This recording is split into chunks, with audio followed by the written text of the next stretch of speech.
ஹalleluya. கர்த்தருடைய ஆலயத்திற்கு போவோம் வாருங்கள் என்று சொன்னபோது நான் ಮಗಿழ்ச்சிಯಾಗಿರುತ್ತೇನೆ. ಹalleluya. ಕರ್ತನ ಆಲಯಕ್ಕೆ ಹೋಗೋಣ ಎಂದ ತಕ್ಷಣವೇ ನಾನು ಸಂತೋಷವಾಗಿದ್ದೆ. ನನಗೆ ಸಂತೋಷವಾಯಿತು. ಹalleluya. ನನಗೆ ಸಂತೋಷ ನನಗೆ ಕಷ್ಟವಾಯಿತು ಇಲ್ಲ, ನನಗೆ ಕಷ್ಟವಾಯಿತು, ನನಗೆ ದುಃಖವಾಯಿತು ಇಲ್ಲ, எனக்கு துக்கமானதல்ல, ನನಗೆ ஒரு மாதிரி ஆயிತು இல்ல, எனக்கு ஒரு மாதிரி ஆச்சு, எனக்கு சந்தோஷம் ஆயிடுச்சு. ஹalleluya. கர்த்தருடைய சமூகத்துக்கு போலாம்னவனே எனக்கு குஷி ஆயிடுச்சு. ದೇವರ ಸಮ್ಮುಖಕ್ಕೆ ಹೋಗೋಣ ಅಂದ ತಕ್ಷಣವೇ ನಾನು ಸಂತೋಷವಾಯಿತು. அதிலே கடந்த வாரங்களிலே சில வார்த்தைகளை நாம் பார்த்தோம். ಕಳೆದ ವಾರಗಳಲ್ಲಿ ಕೆಲವು ವಾರ್ತೆಗಳನ್ನು ಆಗ ಕರ್ತருடைய சமூகம் எனக்கு சந்தோஷம். ಆದ್ದರಿಂದ ದೇವರ ಆಲಯವು ನನ್ನ ಸಂತೋಷ. ಕರ್ತருடைய சமூகம் எனக்கு ஸ்லாக்கியம். ದೇವರ ಸಮ್ಮುಖವು ನನಗೆ ಒಂದು ದೊಡ್ಡ சபை ಭಾಗ್ಯವಾಗಿದೆ. என்பது God's concept என்று பார்த்தோம். ದೇವರ ಸಭೆ ಎಂಬುದು ಅದು ದೇವರ ಯೋಜನೆಯಾಗಿದೆ. அந்த God's conceptல கர்த்தர் கன்சர்னா இருக்கிறார் என்பதை பார்த்தோம். ಆ ಕಾರ್ಯಗಳಲ್ಲಿ ದೇವರು ಕನ್ಸರ್ನ್ ಆಗಿದ್ದಾರೆ ಎಂಬ ಕಾರ್ಯಗಳನ್ನು ನೋಡಿದ್ದೇವೆ. சபை என்பது எடிஃபைக்காக ಎಂಟರ್ಟೈನ್ಮೆಂಟ್ಗೆ ಇಲ್ಲ என்பதை பார்த்தோம். ಸಭೆ ಎಂಬ ಕಾರ್ಯವು ಅದು ಮನೋರಂಜನೆಗಾಗಿ ಅಲ್ಲ, ದೇವರ ಆರಾಧನೆಗೋಸ್ಕರ ಎಂಬುದಾಗಿ ನೋಡಿದ್ದೇವೆ. சபை என்பது சர்வீஸ்க்காக பிசினஸ்க்காக ಇಲ್ಲ என்பதை பார்த்தோம். ಸಭೆಯು ಒಂದು ಬಿಸಿನೆಸ್ ಗಾಗಿ ಅಲ್ಲ, ಅದು ವ್ಯಾಪಾರಗೋಸ್ಕರ ಅಲ್ಲ ಎಂಬ ಕಾರ್ಯಗಳನ್ನು சபை என்பது ஆண்டவர் நாமம் மகிமைக்காக ஒரு தனிப்பட்ட நபரின் மகிமைக்காக ಇಲ್ಲ என்பதை பார்த்தோம். ದೇವರ ಸಭೆಯು ಒಂದು ಒಬ್ಬರ ಮಹಿಮೆಗೋಸ್ಕರ ಅಲ್ಲವೆಂಬ ಕಾರ್ಯವನ್ನು ನೋಡಿದ್ದೇವೆ. சபை தேவனுடைய ராஜ்யத்தை கட்டுவதற்கு மனிதனுடைய ராஜ்யத்தை கட்டுவதற்கு அல்ல. ಸಭೆ ಎಂಬುದು ದೇವರ ರಾಜ್ಯವನ್ನು ಕಟ್ಟಗೋಸ್ಕರವೇ, ಬೇರೆ ರಾಜ್ಯವನ್ನು ಕಟ್ಟುವುದಕ್ಕೆ ಅಲ್ಲ. இவையெல்லாம் நம்ம பார்த்தோம். ಇದೆಲ್ಲವನ್ನು ನಾವು ನೋಡಿದ್ದೇವೆ. இந்த வார்த்தையின் மூலமாக கண்டிப்பாய் கர்த்தர் உங்களை தொட்டிருப்பார், ஆசீர்வதித்திருப்பார், சபை குறித்ததான எண்ணங்களை மாற்றியிருப்பார் என்பதை நான் நம்புகிறேன் கர்த்தருக்குள். ಈ ವಾಕ್ಯಗಳೆಲ್ಲ ನಿಮ್ಮನ್ನು ಮುಟ್ಟಿದೆ, ನಿಮ್ಮಲ್ಲಿ ಕ್ರಿಯೆ ಮಾಡಿದೆ ಎಂಬುದನ್ನು ನಾನು ನಂಬುತ್ತೇನೆ. ஆக இன்றைக்கு நாம் மிக முக்கியமான காரியத்தை பார்க்க போகிறோம். ಇವತ್ತು ಕೂಡ ನಾವು ತುಂಬಾ ಮುಖ್ಯವಾದ ಕಾರ್ಯವನ್ನು ನೋಡಲಿದ್ದೇವೆ. ஒரு சபையாக ஒரு விசுவாசிகளின் பங்கு என்ன? ಒಂದು ಸಭೆಯಲ್ಲಿ ಒಂದು ವಿಶ್ವಾಸಿಗಳ ಒಂದು ಹಕ್ಕು ಏನಾಗಿದೆ ಎಂಬುದಾಗಿ ನೋಡುತ್ತೇವೆ. தேவன் ஏன் என்னை சபையிலே நாட்டி இருக்கிறார், அல்லது தேவன் ஏன் என்னை சபையாக நாட்டி இருக்கிறார்? ಯಾಕೆ ದೇವರು ನನ್ನನ್ನು ಸಭೆಯಾಗಿ ಆತನು ಬಿತ್ತಿದ್ದಾನೆ ಎಂಬ ಕಾರ್ಯವನ್ನು ನಾವು ನೋಡುತ್ತೇವೆ. நான் மீண்டுமாய் சொல்றேன். ನಾನು ಮತ್ತೆ ಒಂದು why ಸಾರಿ God ಹೇಳುತ್ತೇನೆ. planted me in the church, or why God planted me as a church? ಯಾಕೆ ದೇವರು ನನ್ನನ್ನು ಸಭೆಯಲ್ಲಿ ಬಿತ್ತಿದ್ದಾನೆ, ಯಾಕೆ ದೇವರು ನನ್ನ ಸಭೆಯಾಗಿ ಬಿತ್ತಿದ್ದಾನೆ ಎಂಬುದ ಕಾರ್ಯವನ್ನು ಒಂದು ಸಭೆಯಾಗಿ ಇಟ್ಟಿದ್ದಾನೆ. ஏன் தேவன் என்னை ஒரு சபையிலே நாட்டியிருக்கிறார்? ஏன் தேவன் என்னை ஒரு சபையாக நாட்டியிருக்கிறார்? ಯಾಕೆ ದೇವರು ನನ್ನ ಸಭೆಯಲ್ಲಿ ಇಟ್ಟಿದ್ದಾನೆ, ಯಾಕೆ ದೇವರು ನನ್ನನ್ನು ಸಭೆಯಾಗಿ ಇಟ್ಟಿದ್ದಾನೆ? புரியுற மாதிரி திரும்ப ஒரு தமிழ்ல சொல்லட்டுமா?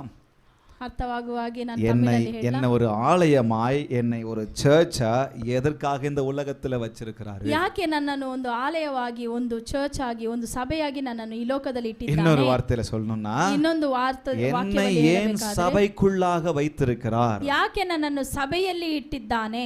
சபை வார நாட்களிலே சமுதாயத்தில் சிதறடிக்கப்பட்டிருக்கிறது. ಸಭೆ ಎಂಬ ಕಾರ್ಯವು ವಾರ ದಿವಸಗಳಲ್ಲಿ ಅದು ಸಮುದಾಯವಾಗಿದೆ. ನಾನು நீங்களும் சபையாக இருக்கிறோம், தேவ ஆலயமா இருக்கிறோம், தேவன் தங்குகிற இடமா இருக்கிறோம். ನಾನು ನೀವು ಒಂದು ಸಭೆಯಾಗಿದ್ದೇವೆ, ದೇವರು ವಾಸಿಸುವ ಸ್ಥಳವಾಗಿದ್ದೇವೆ. பிரேயர் நேரத்துல, ஆராதனை நேரத்துல, ஜெப நேரங்கள்ல, மீட்டிங் நேரத்துல நம்ம இந்த இடத்துல வரோம். ದೇವರ ಪ್ರಾರ್ಥನೆ ಆಗಲಿ, ಆ ಮೀಟಿಂಗ್ ಸಮಯಗಳಾಗಿ ಎಲ್ಲ ಕಾರ್ಯಗಳಲ್ಲೂ ನಾವು ಇಲ್ಲಿ ಬರುತ್ತೇವೆ, சபையாக இணைந்து வரோம், ಸಭೆಯಾಗಿ ಕೂಡಿ ಬರುತ್ತೇವೆ. ஆனா வார நாட்கள நீங்க எங்க இருக்கீங்க? ವಾರ ದಿವಸದಲ್ಲಿ ಎಲ್ಲಿ? நான் எங்க இருக்கிறேன்? ನಾನು ಎಲ್ಲಿದ್ದೇನೆ? அவங்க வீட்ல இருக்கிறோம். ಅವರವರು ಅವರ ಮನೆಯಲ್ಲಿ ಇದ್ದಾರೆ. நீங்க உங்க சமுதாயத்துல உங்க இடத்துல இருக்கிறீங்க, அபார்ட்மெண்ட்ல இருக்கிறீங்க, உங்க சொந்த வீட்ல இருக்கிறீங்க, வாடகை போகிய வீட்ல இருக்கிறீங்க, எங்க சிதறடிக்கப்பட்டிருக்கிறோம். ನೀವೆಲ್ಲ ನಿಮ್ಮ ಮನೆಗಳಲ್ಲಿ ಒಬ್ಬೊಬ್ಬರು, ಕೆಲವೊಬ್ಬರು ಎಲ್ಲೆಲ್ಲಿ ಮನೆಗಳಿದೆಯೋ ಅಲ್ಲೆಲ್ಲ ಇದ್ದೀರಿ. அதனால தான் நான் சொன்னேன், ஒரு சபையிலே என்ன வச்சிருக்கிறாரு, சபையாகவும் என்னை சிதறடிக்கப்பட்டவராய் அங்கங்க நம்ம இருக்கிறோம்.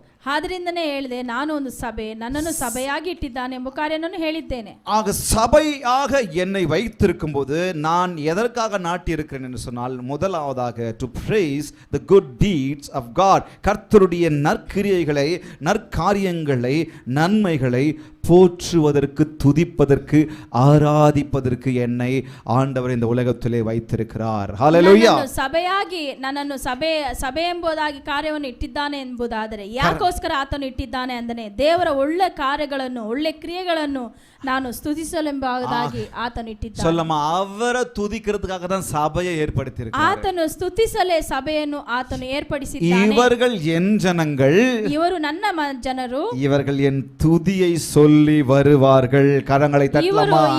ಇವರು ನನ್ನ ಸ್ತುತಿಗಳನ್ನು ಹೇಳಿ ಬರುವವರು. இந்த ஜனங்களை எனக்கென்று ஏற்படுத்தினேன், ಈ ಜನಗಳನ್ನು ನನಗೋಸ್ಕರ ನಾನು இவர்கள் என் துதியை சொல்லி வருவார்கள். ಇವರು ನನ್ನ ಸ್ತುತಿಯನ್ನು ಹೇಳಿ ஆக ಬರುತ್ತಾರೆ. என்னையும் உங்களையும் ஆண்டவர் ஏற்படுத்தியிருக்கிறார், ரட்சித்திருக்கிறார், காத்திருக்கிறார், மீட்டிருக்கிறார். எதற்காக? கர்த்தரை ஆராதனை செய்ய, கர்த்தரை துதிக்கதான்.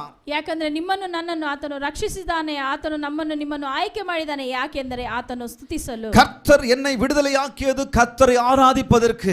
ದೇವರು ನನ್ನನ್ನು ಬಿಡುಗಡಿಸಿದದು ಆತನನ್ನು ಸ್ತುತಿಸಲು. கர்த்தர் என்னை மீட்டது கர்த்தரை ஆராதிக்க, துதிக்க. ದೇವರು ನನ್ನ ಬಿಡುಗಡಿಸಿದ ಕಾರಣವೇ ಆತನನ್ನು ಸ್ತುತಿಸಲು. கர்த்தர் என்னை ரட்சித்தது கர்த்தரை துதிக்க, கர்த்தரை ஆராதிக்க. ದೇವರು ನನ್ನನ್ನು ರಕ್ಷಿಸಿದ ಕಾರಣವೇ ಆತನನ್ನು ಸ್ತುತಿಸಿ ಆತನನ್ನು ಆರಾಧಿಸಲು. கர்த்தர் எனக்கு பலனையும் சுகத்தையும் கொடுத்து வைத்திருப்பது கர்த்தரை ஆராதிக்க, கர்த்தரை துதிக்க, கர்த்தர் நாமத்தை உயர்த்தி கொண்டு இருக்கதாம். ದೇವರು ನನಗೆ ಒಳ್ಳೆ ಸುಖ ಆರೋಗ್ಯವನ್ನು ಕೊಟ್ಟಿದ್ದಾನೆ ಎಂಬುದಾದರೆ ಆತನನ್ನು ಸ್ತುತಿಸಲು, ಆತನನ್ನು ಆರಾಧಿಸಲೇ. எகிப்து தேசத்திலே இஸ்ரவேல் ஜனங்கள் தேவனுடைய பிள்ளைகள் அடிமைத்தனத்திலே அடிமையாய் இருக்கும் பொழுது, ಎಗಿಪ್ತ ದೇಶದಲ್ಲಿ ಇದ್ದಾಗ ಮಕ್ಕಳೆಲ್ಲರೂ ಆ ಒಂದು அடிமையாய் ಗುಲಾಮತನದಲ್ಲಿ ಇದ್ದಾಗ அவரை எத்தனையோ வருடங்களுக்கு முன்பாக அவர்களை எல்லாம் விடுதலையாக்க வேண்டும் என்று சொல்லி மோசேயை ஆண்டவர் உருவாக்கினார். ಎಷ್ಟೋ ವರ್ಷಗಳ ಹಿಂದೆ ಅವರೆಲ್ಲ ಬಿಡಿಸಬೇಕು ಎಂಬುದಾಗಿ ಮೋಸೆಯನ್ನು ಆತನು ಕರೆದನು. அவர் மோசேயை உருவாக்கி எகிப்து தேச ஜனங்களுக்கு போய் இந்த வார்த்தையை சொல்றாரு. ಅವನು ಮೋಸೆಯನ್ನು ಆತನು ಏರ್ಪಡಿಸಿ ಆ ಜನಗಳಿಗೆ ಹೋಗಿ ಹೇಳಲು ಹೇಳುತ್ತಾನೆ. இன்னைக்கு நிறைய வசனம் இருக்கும். ಇವತ್ತು ಅನೇಕ ವಾಕ್ಯಗಳಿವೆ. குறித்துக் கொள்ளுகிறவர்கள் நீங்க குறித்துக் கொள்ளுங்க. ನೀವು ಎಲ್ಲರೂ ಗುರುತು ಮಾಡಿಕೊಳ್ಳುವವರು அப்படி இல்லைன்னு சொன்னா நான் சொல்லும்போது அதை கவனிச்சு கொள்ளுங்க. ಹಾಗಿಲ್ಲವೆಂದರೆ ನಾನು ಹೇಳುವುದನ್ನು ನೀವು ಚೆನ್ನಾಗಿ ಗಮನಿಸಿ. யாத்திராகமம் 7:16 வசனம் சொல்லுகிறது. விமோச்சன காண்ட 7:16 ಹೇಳುತ್ತದೆ, வனாந்தரத்தில் எனக்கு ஆராதனை செய்ய என் ஜனங்களை அனுப்பிவிட வேண்டும். ஹalleluya. ಭೂಮಿಯಲ್ಲಿ ನನ್ನನ್ನು ಆರಾಧಿಸಲು ಜನರನ್ನು ನೀನು ಕಳಿಸಬೇಕು. யாத்திராகமம் 8:1 வசனம் சொல்லுகிறது. விமோச்சன காண்ட 8:1 ಹೇಳುತ್ತದೆ, எனக்கு ஆராதனை செய்ய என் ஜனங்களை அனுப்பிவிடு. ஹalleluya. ನನ್ನನ್ನು ಆರಾಧಿಸಲು ನನ್ನ ಜನರನ್ನು ನೀನು ಕಳುಹಿಸು. யாத்திராகமம் 8:8 வசனம் சொல்லுகிறது. ವಿಮೋಚನ ಕಾಂಡ 8:8 ಹೇಳಲ್ಪಡುತ್ತದೆ, கர்த்தருக்கு பலியிடும்படி ஜனங்களை போக விடு என்று சொல்லுகிறார். ದೇವರಿಗೋಸ್ಕರ ಬಲಿಯಿಡಲು ದೇವರ ಜನರನ್ನು ಹೋಗಲು ಬಿಡು. யாத்திராகமம் 9:1 வசனம் சொல்லுகிறது. விமோச்சன காண்ட 9:1 ಹೇಳುತ್ತದೆ, எனக்கு ஆராதனை செய்ய ஜனங்களை போக விடு என்று சொல்லுகிறார். ನನ್ನನ್ನು ಆರಾಧಿಸಲು ಜನರನ್ನು ಹೋಗಲು ಬಿಡು. யாத்திராகமம் 9:13 வசனம் சொல்லுகிறது. ವಿಮೋಚನ ಕಾಂಡ 9:13 ಹೇಳಲ್ಪಡುತ್ತದೆ, பார்வோனுக்கு முன்பாக நின்று எனக்கு ஆராதனை செய்ய என் ஜனங்களை அனுப்பிவிடு என்று சொல்லுகிறார். பார்வோனிನ ಮುಂದೆ ನಿಂತು ನನ್ನನ್ನು ಆರಾಧಿಸಲು ನನ್ನ ಜನರನ್ನು ಬಿಡು. கடைசியாக யாத்திராகமம் 10:3 வசனம் சொல்லுகிறது, ಕೊನೆಯದಾಗಿ ವಿಮೋಚನ ಕಾಂಡ 10:3 என் ಹೇಳುತ್ತದೆ, சமூகத்தில் எனக்கு ஆராதனை செய்ய என் ஜனங்களை போக விடு.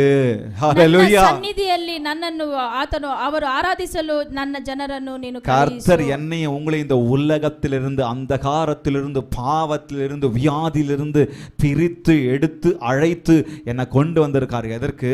தேவாதி தேவ நாமத்தை உயர்த்துவதற்கு. ஹalleluya. ದೇವರು ನಮ್ಮನ್ನು ಬಿಡಿಸಿದ್ದಾನೆ. ಯಾಕೆಂದರೆ ಆತನನ್ನು ರಾಜಾದಿ ರಾಜನನ್ನು ಆರಾಧಿಸಲು. அதான் சொல்றார் ஆண்டவர்.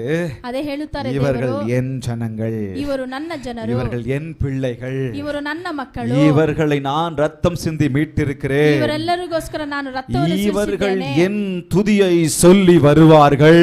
ஹalleluya. ಸ್ತುತಿಯನ್ನು ಹೇಳಿ ಬರುವವರು. நீங்களும் நானும் அவர் துதியை சொல்லி வருவதற்காக தான் என்னை உங்களை இந்த உலகத்திலிருந்து பிரித்தெடுத்தார். ನೀವು ನಾನು ಆತನ ಸ್ತುತಿಯನ್ನು ಹೇಳು ಬರಲಿಕ್ಕೆ ನಿಮ್ಮನ್ನು ನನ್ನನ್ನು ಆಯ್ಕೆ அவர் ಮಾಡಿದ್ದಾನೆ. புண்ணியங்களை சொல்லி சொல்லி அவரை போற்றுவதற்காக, அவருக்கு நன்றி சொல்வதற்காக தான் இந்த உலகத்திலிருந்து ஆண்டவர் என்னை உங்களை பிரித்தெடுத்தார். ನಿಮ್ಮನ್ನು ನನ್ನನ್ನು ಏಕೆ ಬಿಡುಗಡಿಸಿದ್ದಾನೆ ಎಂದರೆ ಆತನು ಮಾಡಿರೋ ಒಳ್ಳೆ ಕಾರ್ಯಗಳನ್ನು ಹೇಳಲಿಕ್ಕೆ. வசனம் சொல்லுகிறது சங்கீதம் 116 ವಾಕ್ಯವು ಕೀರ್ತನೆ 116 கர்த்தர் எனக்கு செய்த எல்லா உபகாரங்களுக்காகவும் அவருக்கு என்னத்தை செலுத்துவேன். ದೇವರು ಮಾಡಿದ ಸಕಲ ಉಪಕಾರಗಳಿಗೋಸ್ಕರ ನಾನು ಏನನ್ನು ಸಲ್ಲಿಸುವೆನು, என்னத்தை செலுத்துவேன். ಏನು ಮಾಡಲು அப்புறம் சொல்றாரு, ಹಾಗೆ 12:13 சொல்றாரு, 12:13 ரட்சிப்பின் பாத்திரத்தை எடுத்துக்கொண்டு ನನ್ನ ರಕ್ಷಣೆಯ ಪಾತ್ರೆಯನ್ನು ತೆಗೆದುಕೊಂಡು கர்த்தருடைய நாமத்தை தொழுது கொள்ளுவேன், ஆராதிப்பேன், துதிப்பேன் என்று சொல்லுகிறார். ஹalleluya. ಹೆಸರನ್ನು ಕರೆಯುವೆನು ಎಂಬುದಾಗಿ ಹೇಳುತ್ತದೆ. எதை வச்சு அவர் ஆராதிக்கணும்? ಯಾವುದನ್ನು ಇಟ್ಟು ಆತನನ್ನು ಆರಾಧಿಸಬೇಕು? கோல்ட் பிஸ்கெட் கையில வச்சுக்கிட்டு, ಗೋಲ್ಡ್ ಬಿಸ್ಕೆಟ್ ಅನ್ನು ಕೈಯಲ್ಲಿ ಇಟ್ಟುಕೊಂಡು என்ன பாக்குறீங்களா? ನನ್ನನ್ನು ನೋಡುತ್ತೀರಾ? 1 கோடி ரூபாய் 1 ಕೋಟಿ ರೂಪಾಯಿ லட்ச லட்சமா கையில வச்சுக்கிட்டு ಲಕ್ಷ ಲಕ್ಷವಾಗಿ ಕೈಯಲ್ಲಿ கர்த்தரை ஆராதிப்பேன் அப்படின்னு சொல்றாரா? ದೇವರನ್ನು ಆರಾಧಿಸುವೆನು ಎಂಬುದಾಗಿ ಹೇಳಿದರಾ? அவருக்கு நேர்ந்து விட்டதெல்லாம் நான் வச்சுக்கிட்டு ಅವರಿಗೆ ಏನೆಲ್ಲ ನಾನು ಕೊಡ್ತೀನಿ நம்ம ಎಂಬುದಾಗಿ நிறைய சமயத்துல நம்ம என்ன பண்றோம் பாருங்க, இவர் வேற மாதிரி இவர் வார்த்தையை சொல்றார், நான் கர்த்தருக்கு செய்த பொருத்தனைகளை அவருடைய ஜனங்கள் எல்லாருக்கு முன்பாகவும் செலுத்துவேன்னு சொல்றாரு. ನಾನು ದೇವರ ಮುಂದೆ ಮಾಡಿರುವ ಎಲ್ಲಾ ಕಾರ್ಯಗಳನ್ನು ಆತನ ಬಳಿ ಮುಂದೆ ಇಟ್ಟು நம்ம முன்னெல்லாம் என்ன பண்ணுவோம்? ನಾವು ಮುಂಚೆಲ್ಲ ಏನ್ ಮಾಡ್ತಾ ಇದ್ವಿ? கர்த்தருக்காக நான் இதை வேண்டிக்கிட்டு இருக்கிறேன், ದೇವರಿಗೋಸ್ಕರ ಇದನ್ನು ನಾನು ಪ್ರಾರ್ಥನೆ ಮಾಡಿದ್ದೇನೆ, அதெல்லாம் செய்யணும் தான், ಅದೆಲ್ಲ ಮಾಡಬೇಕೆ. ஆனா அது எல்லாத்துக்கும் மேல ಅದೆಲ್ಲಕ್ಕಿಂತಲೂ முதல்ல நான் செய்யறது ಮೊದಲನೇ ಕಾರ್ಯ ಏನ್ ಮಾಡಬೇಕಾದ್ರೆ எனக்கு கொடுத்த அந்த ரட்சிப்புக்காக கர்த்தரை ஆண்டவரை நான் துதிக்கணும். ಮೊದಲು ಆತನು ನನಗೆ ನೀಡಿರುವ ರಕ್ಷಣೆಯನ್ನುಗೋಸ್ಕರ ನಾನು ಸ್ತುತಿಸಬೇಕು. நான் தங்கத்தை வைத்துக்கொண்டு, வைரத்தை வைத்துக்கொண்டு, பணத்தை வைத்துக்கொண்டு, அப்படி இப்படி வைத்துக்கிட்டு நான் துதிப்பேன் சொல்ல, ரட்சிப்பின் பாத்திரத்தை கரங்களில் ஏந்தி கொண்டு கர்த்தர் நாமத்தை துதிப்பேன். ನಾನು ಚಿನ್ನವನ್ನು ಇಟ್ಟುಕೊಂಡು, ವಜ್ರವನ್ನು ಇಟ್ಟುಕೊಂಡು, ಹಣವನ್ನು ಇಟ್ಟುಕೊಂಡು ಸ್ತುತಿಸುತ್ತೇನೆ ಅಂತ ಅಲ್ಲ, ನಾನು ನನಗೆ ಕೊಟ್ಟಿರುವ ರಕ್ಷಣೆ ಎಂಬ ಕಾರ್ಯವನ್ನು ಇಟ್ಟುಕೊಂಡು ಆತನನ್ನು ಸ್ತುತಿಸುತ್ತೇನೆ ಎಂಬ ಕಾರ್ಯ. முதல்ல வேணுமா இருக்கிறது நம்ம தான், நம்ம பணம் இல்ல, பொருள் இல்ல, தங்கம் இல்ல. ಆತನಿಗೆ ಮೊದಲನೇ ಕಾರ್ಯ ಬೇಕಾಗಿರೋದು ನಾನೇ, ನನ್ನಲ್ಲಿರುವ ನನ್ನ ಬಳಿ ಇರುವ ಚಿನ್ನವೋ ಬೆಳ್ಳಿಯೋ ಅಲ್ಲ, நம்ம தான் அவருக்கு தங்கம், ನಾವೇ ಆತನಿಗೆ ಚಿನ್ನ. ஹalleluya. ஹalleluya. நம்ம தான் அவருக்கு பொக்கிஷமா இருக்கிறோம், ನಾವೇ ಆತನಿಗೆ ಒಂದು ಪೊಕ್ಕಿಷವಾಗಿ. அதன் பிறகு நம்ம செஞ்ச பொருத்தனை எல்லாம் அவருக்கு செய்யணும். ಆದ ನಂತರ ಆತನಿಗೆ ಮಾಡಿರುವ ಕಾರ್ಯಗಳನ್ನು ನಾವು ಮಾಡಬೇಕು. முதலாவதாக ஆண்டவர் எதற்காக என்ன சபையாக ஒரு சமுதாயத்திலே சபையிலே வைத்து நாட்டியிருக்கிறார்? ಯಾಕೆ ನನ್ನನ್ನು ನಮ್ಮನ್ನು ಆ ಸಭೆಯಲ್ಲಿ ಇಟ್ಟಿದ್ದಾನೆ? To praise and worship him. Hallelujah. ಆತನನ್ನು ಸ್ತುತಿಸಿ அந்த ಹಾಡಲು. முதல் காரியத்திலே இரண்டாவது காரியம், ಮೊದಲನೇ ಕಾರ್ಯದಲ್ಲಿ அவரை ஆராதிக்க துதிக்க நன்றி சொல்ல மாத்திரமல்ல, ಆತನನ್ನು ಆರಾಧಿಸಿ ಸ್ತುತಿಸಲು ಮಾತ್ರವಲ್ಲ, அவரை நேசிக்க அவரையே எப்போதும் சார்ந்திருக்க என்னை ஏற்படுத்தி இருக்கிறார். ಆತನನ್ನು ಪ್ರೀತಿಸಲು ಆತನ ಮೇಲೆ ಯಾವಾಗಲೂ ಅವಲಂಬಿಸಿಕೊಳ್ಳಲು. மத்தேயு 22:37 வசனம் சொல்லுகிறது, ಮತ್ತಾಯ 22:37 ಹೇಳಲ್ಪಟ್ಟಿದೆ, இயேசு அவனை நோக்கி, உன் தேவனாகிய கர்த்தரிடத்தில் உன் முழு இருதயத்தோடு, முழு ஆத்மாவோடு, முழு மனதோடும் அன்பு கூறுவாயாக. கரங்களை தட்டலாமா? ஹalleluya. ಕರಗಳನ್ನು ತಟ್ಟೋಣ. என்னங்க, நான் கர்த்தரை நேசிக்கிறதாக தான் என்னை ஏற்படுத்தியிருக்கிறார். ದೇವರು ನಾನು ಪ್ರೀತಿಸುವುದಕ್ಕೋಸ್ಕರವೇ ಆತನು ಉಂಟು ಮಾಡಿದ್ದಾನೆ. சபையை ஏன் ஏற்படுத்தியிருக்கிறார்? ಸಭೆಯನ್ನು ಯಾಕೆ ಏರ್ಪಡಿಸಿದ್ದಾನೆ? சபைக்குள்ளாக ஏன் உங்களை வைத்திருக்கிறார்? ಸಭೆಯಲ್ಲಿ ಯಾಕೆ ನಿಮ್ಮನ್ನು ಇಟ್ಟಿದ್ದಾನೆ? கர்த்தரை நேசித்து அவரையே எப்போதும் சார்ந்து கொண்டிருப்பதற்காக. ಏಕೆಂದರೆ ದೇವರನ್ನೇ ನಾವು ಯಾವಾಗಲೂ ಆತನೊಟ್ಟಿಗೆ எந்த பொருளையும் அல்ல, எந்த மனிதனையும் அல்ல, எந்த தங்கத்தையும் அல்ல, எந்த பணத்தையும் அல்ல, எந்த வேலையும் அல்ல, ಯಾವ ಕೆಲಸವನ್ನು ಅಲ್ಲ, ಯಾವ ಚಿನ್ನ ಬೆಳ್ಳಿಯೂ ಅಲ್ಲ, ಯಾವ ಕಾರ್ಯಗಳು ಅಲ್ಲ, யாரையும் அல்ல, எதையும் அல்ல, ಯಾವುದು ಅಲ್ಲ, ಯಾವುದಕ್ಕೋಸ್ಕರವೂ ಅಲ್ಲ, அவரை நேசித்து அவரை சார்ந்திருக்க உங்களை என்னையும் ஏற்படுத்தி வைத்திருக்கிறார். ಆತನನ್ನು ಪ್ರೀತಿಸಿ ಆತನನ್ನೇ ನಾವು ಅವಲಂಬಿಸಿಕೊಳ್ಳುವುದು. ಯೇಸು சொல்றாரு, ಯೇಸು ಹೇಳುತ್ತಾರೆ, உங்க பொக்கிஷம் எங்கேயோ அங்கதான் உங்க இருதயம். ನಿಮ್ಮ ನಿಧಿ ಎಲ್ಲಿದೆಯೋ ಅಲ್ಲೇ ನಿಮ್ಮ ಹೃದಯವಿದೆ ಎಂಬುದಾಗಿ ಹೇಳುತ್ತಾರೆ. உங்க பொக்கிஷம் எதுங்க? ನಿಮ್ಮ ನಿಧಿ ಯಾವುದು? உங்க பொக்கிஷம் உங்க வேலையா? ನಿಮ್ಮ ನಿಧಿ ಕೆಲಸವಾ? உங்க பொக்கிஷம் என் பணமா? ನನ್ನ ನಿಧಿ ನನ್ನ ಹಣವಾ? என் பொக்கிஷம் நான் சேர்த்து வச்சிருக்கிற பணமா? பேங்க் பேலன்ஸா? ನನ್ನ ನಿಧಿ ನನ್ನಲ್ಲಿ ಇರುವ ಬ್ಯಾಂಕ್ ಬ್ಯಾಲೆನ್ಸ್? என் பொக்கிஷம் என்னுடைய எல்லா சொந்த பந்தங்களா? ನನ್ನ ನಿಧಿ ನನ್ನ ಸ್ವಂತದವರಾ? இல்ல என் பொக்கிஷம் சொத்து பத்தா? அசையும் சொத்து, அசையாத சொத்து, ஓடுற சொத்து, ஓடாத சொத்தா? ನನ್ನ ನಿಧಿ ನನ್ನಲ್ಲಿರುವ ಅನೇಕ ವಸ್ತುಗಳು ಮತ್ತು என் பொக்கிஷம் என்னுடைய கேட்ஜெட்ஸா? ನನ್ನ ನಿಧಿಯು ನನ್ನ ಗ್ಯಾಜೆಟ್ಸ್? என் பொக்கிஷம் என் காரு, என் பங்களாவா? ನನ್ನ ನಿಧಿಯು ನನ್ನ ಕಾರು ಬಂಗ್ಲಾವಾ? அது மேலே என் கண்ணு இருக்கும், ಅದರಲ್ಲೇ ನನ್ನ ಕಣ್ಣು ಇರುತ್ತದೆ, அப்படியே இருக்கும். ಹಾಗೆ ಇರುತ್ತದೆ. உங்க பொக்கிஷத்தை எங்க சேர்த்து வைக்கணும்னு சொல்றாரு? ನಿಮ್ಮ ನಿಧಿಯನ್ನು ಎಲ್ಲಿ ಸೇರಿಸಿಡಬೇಕು? என் பொக்கிஷத்தை எங்க சேர்த்து வைக்கணும்னு சொல்றாரு?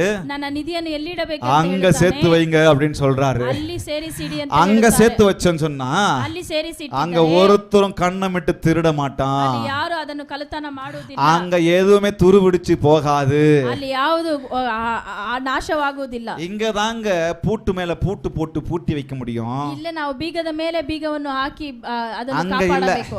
ಅಲ್ಲಿಲ್ಲ. இங்க யார் எதை திருடிட்டு போவானே தெரியாது. ಇಲ್ಲಿ ಯಾರು ಯಾವುದನ್ನು ಕಳ್ಳತನ ಮಾಡುತ್ತಾರೆ ಅಂತ எத்தனை ಗೊತ್ತಿಲ್ಲ. பூட்டு எத்தனை கிரில்லு, ಎಷ್ಟೊಂದು எப்படி கிரில் மேல கிரில்லு, பூட்டுக்கு மேல பூட்டு, ಎಷ್ಟೊಂದು ಬೀಗಗಳನ್ನು ಹಾಕಿಟ್ಟಿದ್ದೇವೆ. திண்டுக்கல் பூட்டு, அந்த கல் பூட்டு, இந்த கல் பூட்டு, எல்லாத்தையும் போட்டு வச்சிருக்கிறது உள்ள எவ்வளவுன்னு தெரியாது. ಇಟ್ಟಿರೋದು ಎಷ್ಟಂತ ஆனா ಗೊತ್ತಿಲ್ಲ. பூட்டை பார்த்தே வந்துடுவான் திருடன், அவ்வளவு பெருசா இருக்கும். ಅದನ್ನ ಅದಕ್ಕೆ ಹಾಕಿರುವ ಬೀಗವನ್ನೇ ನೋಡಿ ಕಳ್ಳರು ಬರ್ತಾರೆ. எங்க நான் சேர்த்து வைக்கிறேன்? ಎಲ್ಲಿ ನೀವು ಸೇರಿಸಿಡುತ್ತೀರಿ? Where is my heart? ಎಲ್ಲಿ ನಿಮ್ಮ ಹೃದಯವಿದೆ? என் இருதயம் ನನ್ನ ಹೃದಯವು அழிந்து போகிற காரியங்கள் மேல இருந்துச்சுன்னா அங்கதான் என் இருதயம் இருக்கும். ನಾಶವಾಗುವ ಕಾರ್ಯಗಳಿದ್ದರೆ ಅದರ ಮೇಲಿದ್ದರೆ ಅಲ್ಲೇ ಇರುತ್ತೇವೆ என் ನಾವು. பொக்கிஷம் அங்க இருக்க கூடாது. ನನ್ನ ನಿಧಿಯು என் ಅಲ್ಲಿರಬಾರದು. பொக்கிஷம் அங்க இருக்கணும். ನನ್ನ ನಿಧಿಯು ಮೇಲಿರಬೇಕು. அப்ப என் பொக்கிஷம் இயேசுவா இருக்கணும். ನನ್ನ ನಿಧಿಯು அது ஒரு ಯೇಸುವಾಗಿರಬೇಕು. பாட்டு பெர்க்மன்ஸ் ஐயா பாடுறாரு, ಒಂದು ಹಾಡನ್ನು ಹಾಡಿದ್ದಾರೆ. கண்டு கொண்டேன் ஒரு புதையல். ನಾನು ಒಂದು புதையல், ಒಂದು ನಿಧಿಯನ್ನು ನಾನು ಕಂಡಿದ್ದೇನೆ. நிதி இல்ல, புதையல் வேற. பெற்றுக்கொண்டேன் ஒரு பொக்கிஷம். ನಾನು ಹೊಂದಿಕೊಂಡೆ ಒಂದು ನಿಧಿಯನ್ನು. கண்டு கொண்டேன் ஒரு புதையல், பெற்றுக்கொண்டேன் ஒரு பொக்கிஷம். இயேசுதான் என் ரட்சகர். ಯೇಸುವೇ ನನ್ನ ರಕ್ಷಕನು. அவர்தாங்க என் புதையல, என்னுடைய பொக்கிஷமும். ಆತನೇ ನನ್ನ ನಿಧಿಯಾಗಿದ್ದಾನೆ. அப்ப என் இருதயம் அவர் மேல இருக்குது. ಹಾಗಾದ್ರೆ ನನ್ನ ಹೃದಯವು ಆತನ ಮೇಲೆ ಇರಬೇಕು. அவர் மேல இருக்கணும்னா என்ன அர்த்தம்? நான் அவரை முழுவதுமாய் நேசித்து அவரை முழுவதுமாய் சார்ந்து கொண்டிருக்கணும். ஹalleluya. ನಾನು ಆತನನ್ನೇ ನಾನು ಅವಲಂಬಿಸಿಕೊಂಡು ಆತನನ್ನೇ ನಾನು ಯಾವಾಗಲೂ ಅವಲಂಬಿಸಿಕೊಂಡಿರಬೇಕು. எல்லாரும் நம்மள கைவிட்டு போய்டுவாங்க கடைசில. ಎಲ್ಲರೂ ನಮ್ಮನ್ನು ಕೈಬಿಟ್ಟು There ಹೋಗುತ್ತಾರೆ. is limit for everyone, everything. ಎಲ್ಲರಿಗೂ ಒಂದು ಮಿತಿ ಇದೆ. ஆமா, இந்த உலகத்துல இருக்கிற ஒவ்வொன்றுக்கும் லிமிட் இருக்கு. ಎಲ್ಲರಿಗೂ ಒಂದು ಲಿಮಿಟ್ ಎಂಬ ಕಾರ್ಯ ಇದೆ. எல்லாருக்கும் லிமிட் இருக்கு. ಎಲ್ಲರಿಗೂ ಒಂದು ಲಿಮಿಟ್ ಇದೆ. ஆனா என் கர்த்தருக்கு லிமிட் இல்ல. ನನ್ನ ದೇವರಿಗೆ ಆ ಲಿಮಿಟ್ ಇಲ್ಲ. அவரை எப்போதும் நம்பி விசுவாசித்து நேசித்து அவரையே சார்ந்து கொண்டிருக்கணும். ದೇವರನ್ನೇ ನಾನು ಯಾವಾಗಲೂ ಆತನನ್ನೇ என் ಅವಲಂಬಿಸಿಕೊಳ್ಳಬೇಕು. சுய புத்தி மேல சாஞ்சு நிற்க கூடாதுன்னு சொல்றாரு. ನನ್ನ ಸ್ವಂತ ಬುದ್ಧಿಯ ಮೇಲೆ ನಾನು ಅದನ್ನ ಮೇಲೆ ನಾನು ಅವಲಂಬಿಸಿಕೊಳ್ಳಬಾರದು. நீதிமொழிகள் 3:5-7 வசனம் சொல்லுகிறது, அப்படியே சொல்லுங்க. உன் சுய புத்தியின் மேல் சாயாமல் ನಿನ್ನ ಸ್ವಂತ ಬುದ್ಧಿಯ ಮೇಲೆ ನೀನು உன் முழு இருதயத்தோடு ನಿನ್ನ ಪೂರ್ತಿ ಹೃದಯದಿಂದ கர்த்தரில் நம்பிக்கையாயிருந்து ದೇವರ ಮೇಲೆ ನಂಬಿಕೆಯಿಂದ ಇದ್ದು உன் வழிகளெல்லாம் அவரை நினைத்துக்கொள். ನಿನ್ನ ಮಾರ್ಗಗಳೆಲ್ಲ ಆತನನ್ನು அப்பொழுது ನೆನೆಸಿಕೊಂಡು அவர் உன் பாதைகளை செவ்வைப்படுத்துவார். கரங்களை தட்டலாமா? ஹalleluya. ಪಾದಗಳನ್ನು ಆತನು ಸರಿ ಮಾಡುವನಾಗಿದ್ದಾನೆ. யார் மேல நம்பிக்கை வச்சு யாரை நேசித்து யாரை சார்ந்து கொள்ளணும்? கர்த்தரை. ನೀವು ಯಾರನ್ನು ಪ್ರೀತಿ ಮಾಡಿ ಯಾರನ್ನು ನೀವು ಅವಲಂಬಿಸಿಕೊಳ್ಳಬೇಕು? பணம் எவ்வளவு சொல்லுவாங்க? பணம் பாதாள வரைக்கும் பாயும் சொல்லுவாங்க. ಹೇಳುತ್ತಾರೆ ಹಣವು ಪಾತಾಳವರೆಗೂ ಹೋಗುತ್ತದೆ ಅಂತ. அதெல்லாம் சும்மா கதை. ಪಾತಾಳವರೆಗೂ ಹೋಗುತ್ತದೆ ಅಂತ. அதெல்லாம் சும்மா கதை. ಅದೆಲ್ಲ ಸುಮ್ಮನೆ. பாதாளம் வரைக்கும் பாயுது. ಅದು ಪಾತಾಳದವರೆಗೂ எங்க ಹೋಗುತ್ತದೆ. பாயுது? பணத்தை வச்சு எல்லாம் சாதிச்சலாம்னு சில பேர் நினைப்பாங்க. ಹಣವನ್ನು ಇಟ್ಟು ಎಲ್ಲವನ್ನು ಸಾಧಿಸೋಣ ಎಂಬುದಾಗಿ படிப்பை வச்சு, ಅನೇಕರು பொருளை வச்சு, ಅಂದುಕೊಂಡಿದ್ದಾರೆ. தங்கத்தை வச்சு, அதை வச்சு, பதவியை வச்சு, பட்டத்தை வச்சு சாதிச்சிடலாம்னு நினைப்பாங்க. ಹಣವನ್ನು ಇಟ್ಟುಕೊಂಡು ಅವರ ಹತ್ರ ಇರುವ ಎಲ್ಲ ಆಸ್ತಿಗಳನ್ನು ಇಟ್ಟುಕೊಂಡು ಎಲ್ಲವನ್ನು ಮಾಡಬಹುದು ಎಂಬುದಾಗಿ ಅನ್ನಿಕೊಂಡಿದ್ದಾರೆ. நிரந்தரம் இல்ல, அதெல்லாம் நம்மள காக்காதுங்க. ಅದೆಲ್ಲ ನಿರಂತರವಲ್ಲ, ಅದೆಲ್ಲ ನಮ್ಮನ್ನು ಕಾಯುವುದಿಲ್ಲ. கர்த்தர் ஒருவரை தவிர வேறு யாராலும் என்னை உங்களை காக்க முடியாது. ದೇವರು ಮಾತ್ರವೇ ನಮ್ಮನ್ನು ಕಾಯಲು ಸಾಧ್ಯ, ಬೇರೆ ಯಾರು ಅಲ್ಲ. கர்த்தர் நகரத்தை காவலாளர்கள் விழித்திருக்கிறது விருதா. ದೇವರು ನಮ್ಮ நகரವನ್ನು ಕಾಯದೇ ಇದ್ದರೆ ಕಾಯುವವರು ಎಲ್ಲರೂ ಅದು ವ್ಯರ್ಥ. அதனால நம்ம அவர் மேல நம்ம நம்பிக்கை வச்சு ಅದರಿಂದಲೇ ನಾವು ಆತನ ಮೇಲೆ ನಂಬಿಕೆ ಇಡಬೇಕು. அதனால தான் உங்களை என்ன ஏற்படுத்தியிருக்கிறார். ಅದಕ್ಕೋಸ್ಕರವೇ ನಿಮ್ಮನ್ನು ನನ್ನನ್ನು ಏರ್ಪಡಿಸಿದ್ದಾನೆ. இந்த உலகத்துல ಈ ಲೋಕದಲ್ಲಿ நமக்கு இருக்கிற ஞானத்தை வச்சு நிறைய கேள்விகளை கேட்கிறோம். ನಮಗಿರುವ ಜ್ಞಾನವನ್ನು ಇಟ್ಟುಕೊಂಡು ಅನೇಕ ಪ್ರಶ್ನಿಸುತ್ತೇವೆ. கடவுள் இருக்கிறாரா? ದೇವರಿದ್ದಾರಾ? அப்படி இருக்கா, இப்படி இருக்கா, ಹಾಗಿದೆಯಾ, ಹೀಗಿದೆಯಾ? போயிட்டு வந்துட்டாங்கல்ல எல்லாரும்? ಎಲ್ಲರೂ ಹೋಗಿ ಬಂದಿದ್ದಾರಲ್ಲ? நிலாவுக்கு போயிட்டு வந்துட்டாங்கல்ல? ಎಲ್ಲ ಚಂದ್ರನ ಹತ್ರ ಹೋಗಿ ಬಂದಿದ್ದಾರೆ. அப்போ அந்த மாதிரிலாம் ஆன உடனே விஞ்ஞானத்தை நம்ப ஆரம்பிச்சிட்டாங்க, கடவுளை நேசிக்க ஆரம்பிக்கல. ಎಲ್ಲ ಆ ರೀತಿ ನಡೆದ ತಕ್ಷಣವೇ ಎಲ್ಲ ಅವರನ್ನು ಪ್ರೀತಿಸಲು ಆರಂಭಿಸಿದ್ದಾರೆ. அது இல்ல, ದೇವರನ್ನಲ್ಲ. அவர் போயிட்டு வரட்டும், போயிட்டு வராம இருக்கட்டும், ಅವ್ರು ಹೋಗಲಿ ಹೋಗದೆ ಬರಲಿ, அது இல்ல என்னுடைய நம்பிக்கை. ಅದೆಲ್ಲ ನನ್ನ ನಂಬಿಕೆ. என் கர்த்தர் தான் என் நம்பிக்கை. ನನ್ನ ದೇವರೇ ನನ್ನ ನಂಬಿಕೆ. அவரை நம்பி அவரை நேசிச்சு அவருக்கு பின்னாடி இந்த சபை இருக்கணும், நம்ம சபை இருக்கணும், எல்லாரும் இருக்கணும் தான். ಆತನನ್ನು ಪ್ರೀತಿಸಿ ಆತನನ್ನು ನಾವು ಹಿಂಬಾಲಿಸಿ ಆತನಲ್ಲಿ ನಾವು ಇರಬೇಕು ಎಂಬುದಾಗಿ ದೇವರು ಬಯಸುತ್ತಾನೆ. கேள்விகளை கர்த்தர்கிட்ட கேட்டுட்டு உட்கார்ந்துருக்க கூடாது. ದೇವರ ಬಳಿ ಪ್ರಶ್ನೆಗಳನ್ನು ಕೇಳಿ ಕುಳಿತುಕೊಳ್ಳಬಾರದು. சூழ்நிலைகளை பார்த்து கர்த்தரை கேள்வி கேட்க கூடாது. ನಮ್ಮ ಸನ್ನಿವೇಶಗಳನ್ನು ನೋಡಿ ಆತನು ಪ್ರಶ್ನಿಸುವವರಾಗಿರಬಾರದು. நேசிக்கிறவங்க, ಆತನನ್ನು ಪ್ರೀತಿಸುವವರು அவரை மடக்க கேள்வி கேட்க மாட்டாங்க. ಅವರನ್ನು மடக்க, அவரை பிரிட்டெண்ட் பண்ண, அவரை என்ன சொல்றது, கிராஸ் question கொஸ்டினா கேட்க ಮಾಡಲ್ಲ. மாட்டாங்க. அவரை நேசித்து அவர்கிட்ட புரிஞ்சுக்கலப்பா இது தெரியலப்பான்னு கேள்வி கேட்கலாம். ಅದು ನನಗೆ ಗೊತ್ತಾಗಿಲ್ಲ, ನನಗೆ ಅರ್ಥವಾಗಿಲ್ಲ ಅಂತ உலகத்தில் ಪ್ರಶ್ನಿಸಬಹುದು. நடக்கிறது எனக்கு புரியலப்பா ಈ சொல்லி ಲೋಕದಲ್ಲಿ ನಡೆಯುವುದು ನನಗೆ ಅರ್ಥವಾಗಿಲ್ಲ ಅಂತ ಕೇಳಬಹುದು. ஹல்லேலூயா. ಹಲ್ಲೆಲೂಯಾ. ஆக சபையை கர்த்தர் எதுக்கு ஏற்படுத்தி இருக்கிறாரு?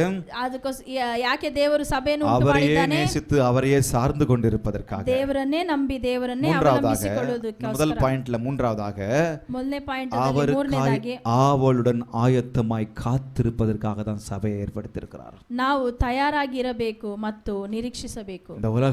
இந்த உலகம் அடுத்த ஒவ்வொரு நொடிக்கும் மாறிக்கொண்டே இருக்கிறது. ಈ ಲೋಕವು ಒಂದೊಂದು ಕ್ಷಣವೂ ಬದಲಾಗುತ್ತಿದೆ.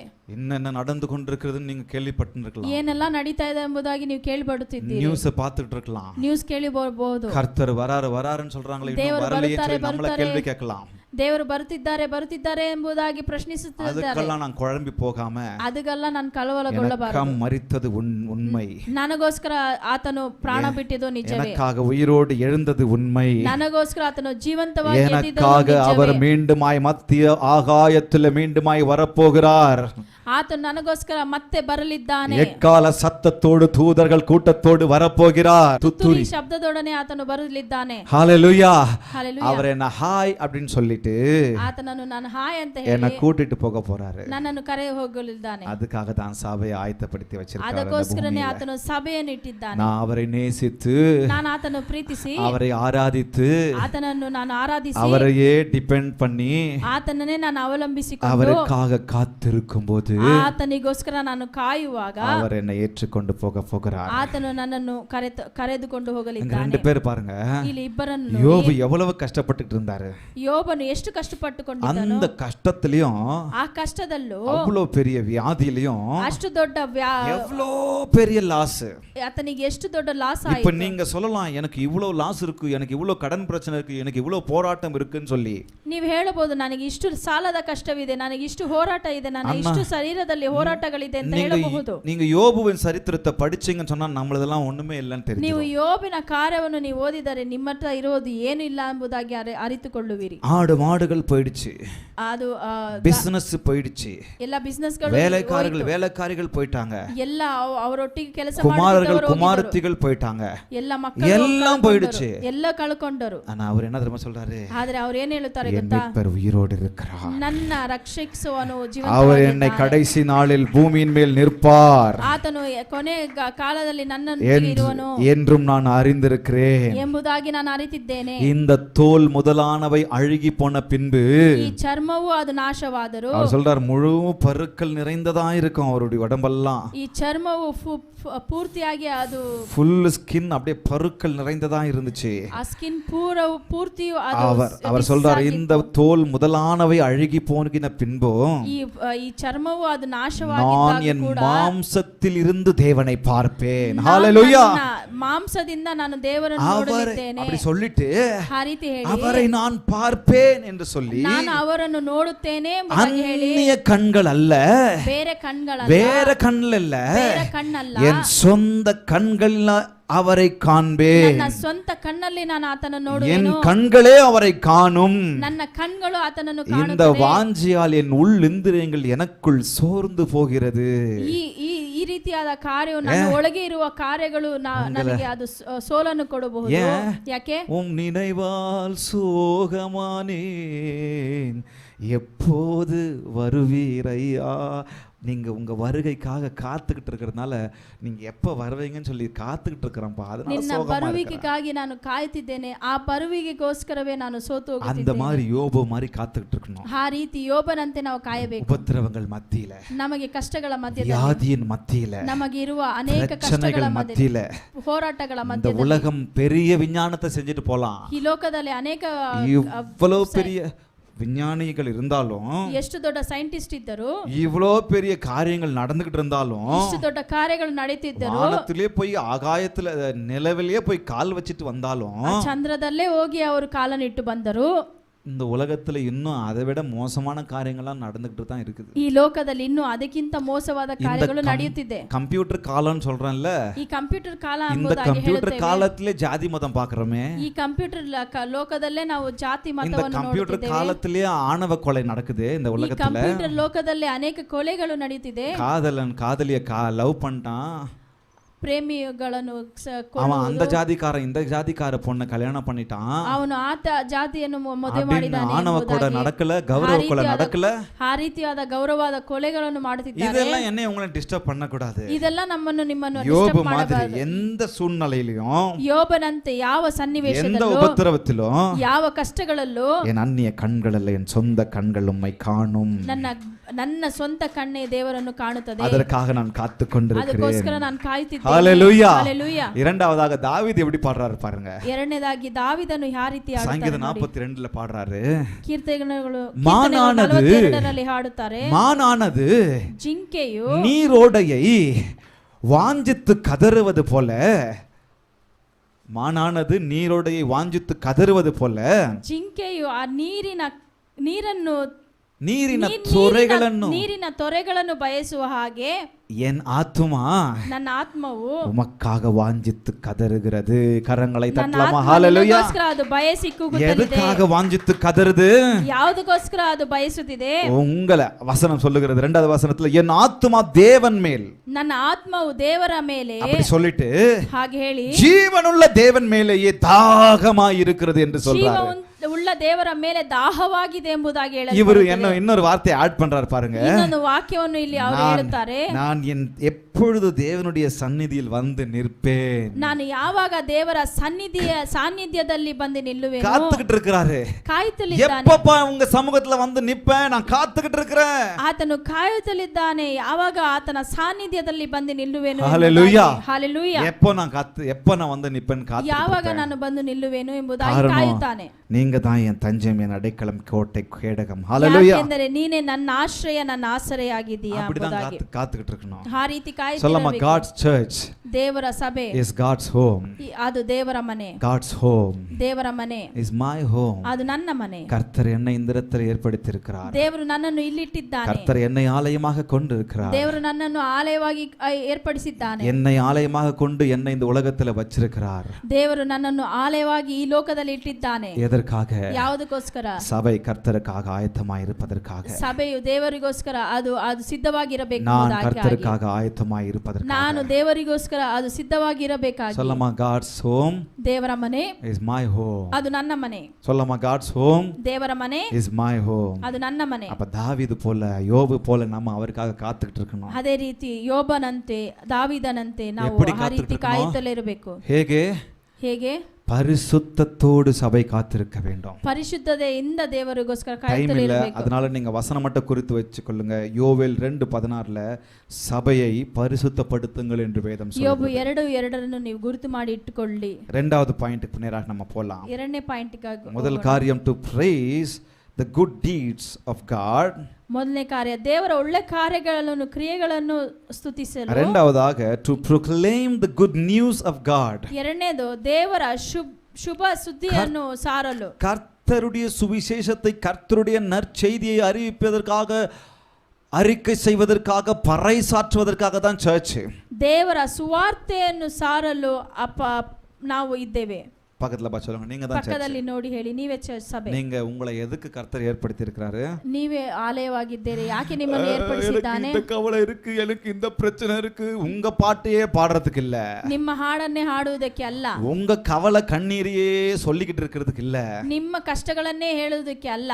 எனக்கு அது இல்ல, எனக்கு இது இல்ல, உங்க கோரஸ் பாடுறதுக்கு இல்ல. ನಿಮ್ಮ ಕೋರಸ್ಗಳನ್ನು ಹಾಡಲಿಕ್ಕೆ ಅಲ್ಲ. கர்த்தர் நாமத்தை பறைசாற்றுவதற்கு. ஹalleluya. ನಾಮವನ್ನು ಅದನ್ನು அவர் நற்செய்தியை சொல்லுவதற்கு தான் உங்களை என்னை ஏற்படுத்தியிருக்கார். ದೇವರ ಸುದ್ದಿಯನ್ನು ಸಾರಲು, ಆತನ ಸುವಾರ್ತೆಯನ್ನು ಸಾರಲು, இந்த உலகத்திற்கு நற்செய்தியை பறைசாற்றுறதுக்கு, ಈ ಲೋಕಕ್ಕೆ ಸುವಾರ್ತೆಯನ್ನು ಪ್ರಕಟಿಸಲು. ஏசாயால சொல்றாரு, ಏಸಾಯದಲ್ಲಿ சுவிசேஷத்தை சுமந்து செல்கிறவனுடைய பாதங்கள், ಸುವಾರ್ತೆಯನ್ನು ಹೊರೆತುಕೊಂಡು ಹೋಗುವ ಪಾದಗಳು எவ்வளவு அழகா இருக்குது, ಎಷ್ಟು ಸುಂದರವಾಗಿದೆ ಎಂಬುದಾಗಿ ಹೇಳಲ್ಪಡುತ್ತದೆ. சுவிசேஷத்தை சுமந்து செல்கிறவனுடைய பாதங்கள் மலைகளின் மேல் எவ்வளவு அழகா இருக்குது இருக்குன்னு சொல்லி வேதம் சொல்லுகிறது. ಸುವಾರ್ತೆಯನ್ನು ಹೊತ್ತುಕೊಂಡು ಬೆಟ್ಟದ ಮೇಲೆ ಹೋಗುವವರ ಕಾಲುಗಳು ಎಷ್ಟು ಸುಂದರವಾಗಿದೆ ಎಂಬುದಾಗಿ ಹೇಳುತ್ತಾರೆ. அப்ப சுவிசேஷம்னா என்ன?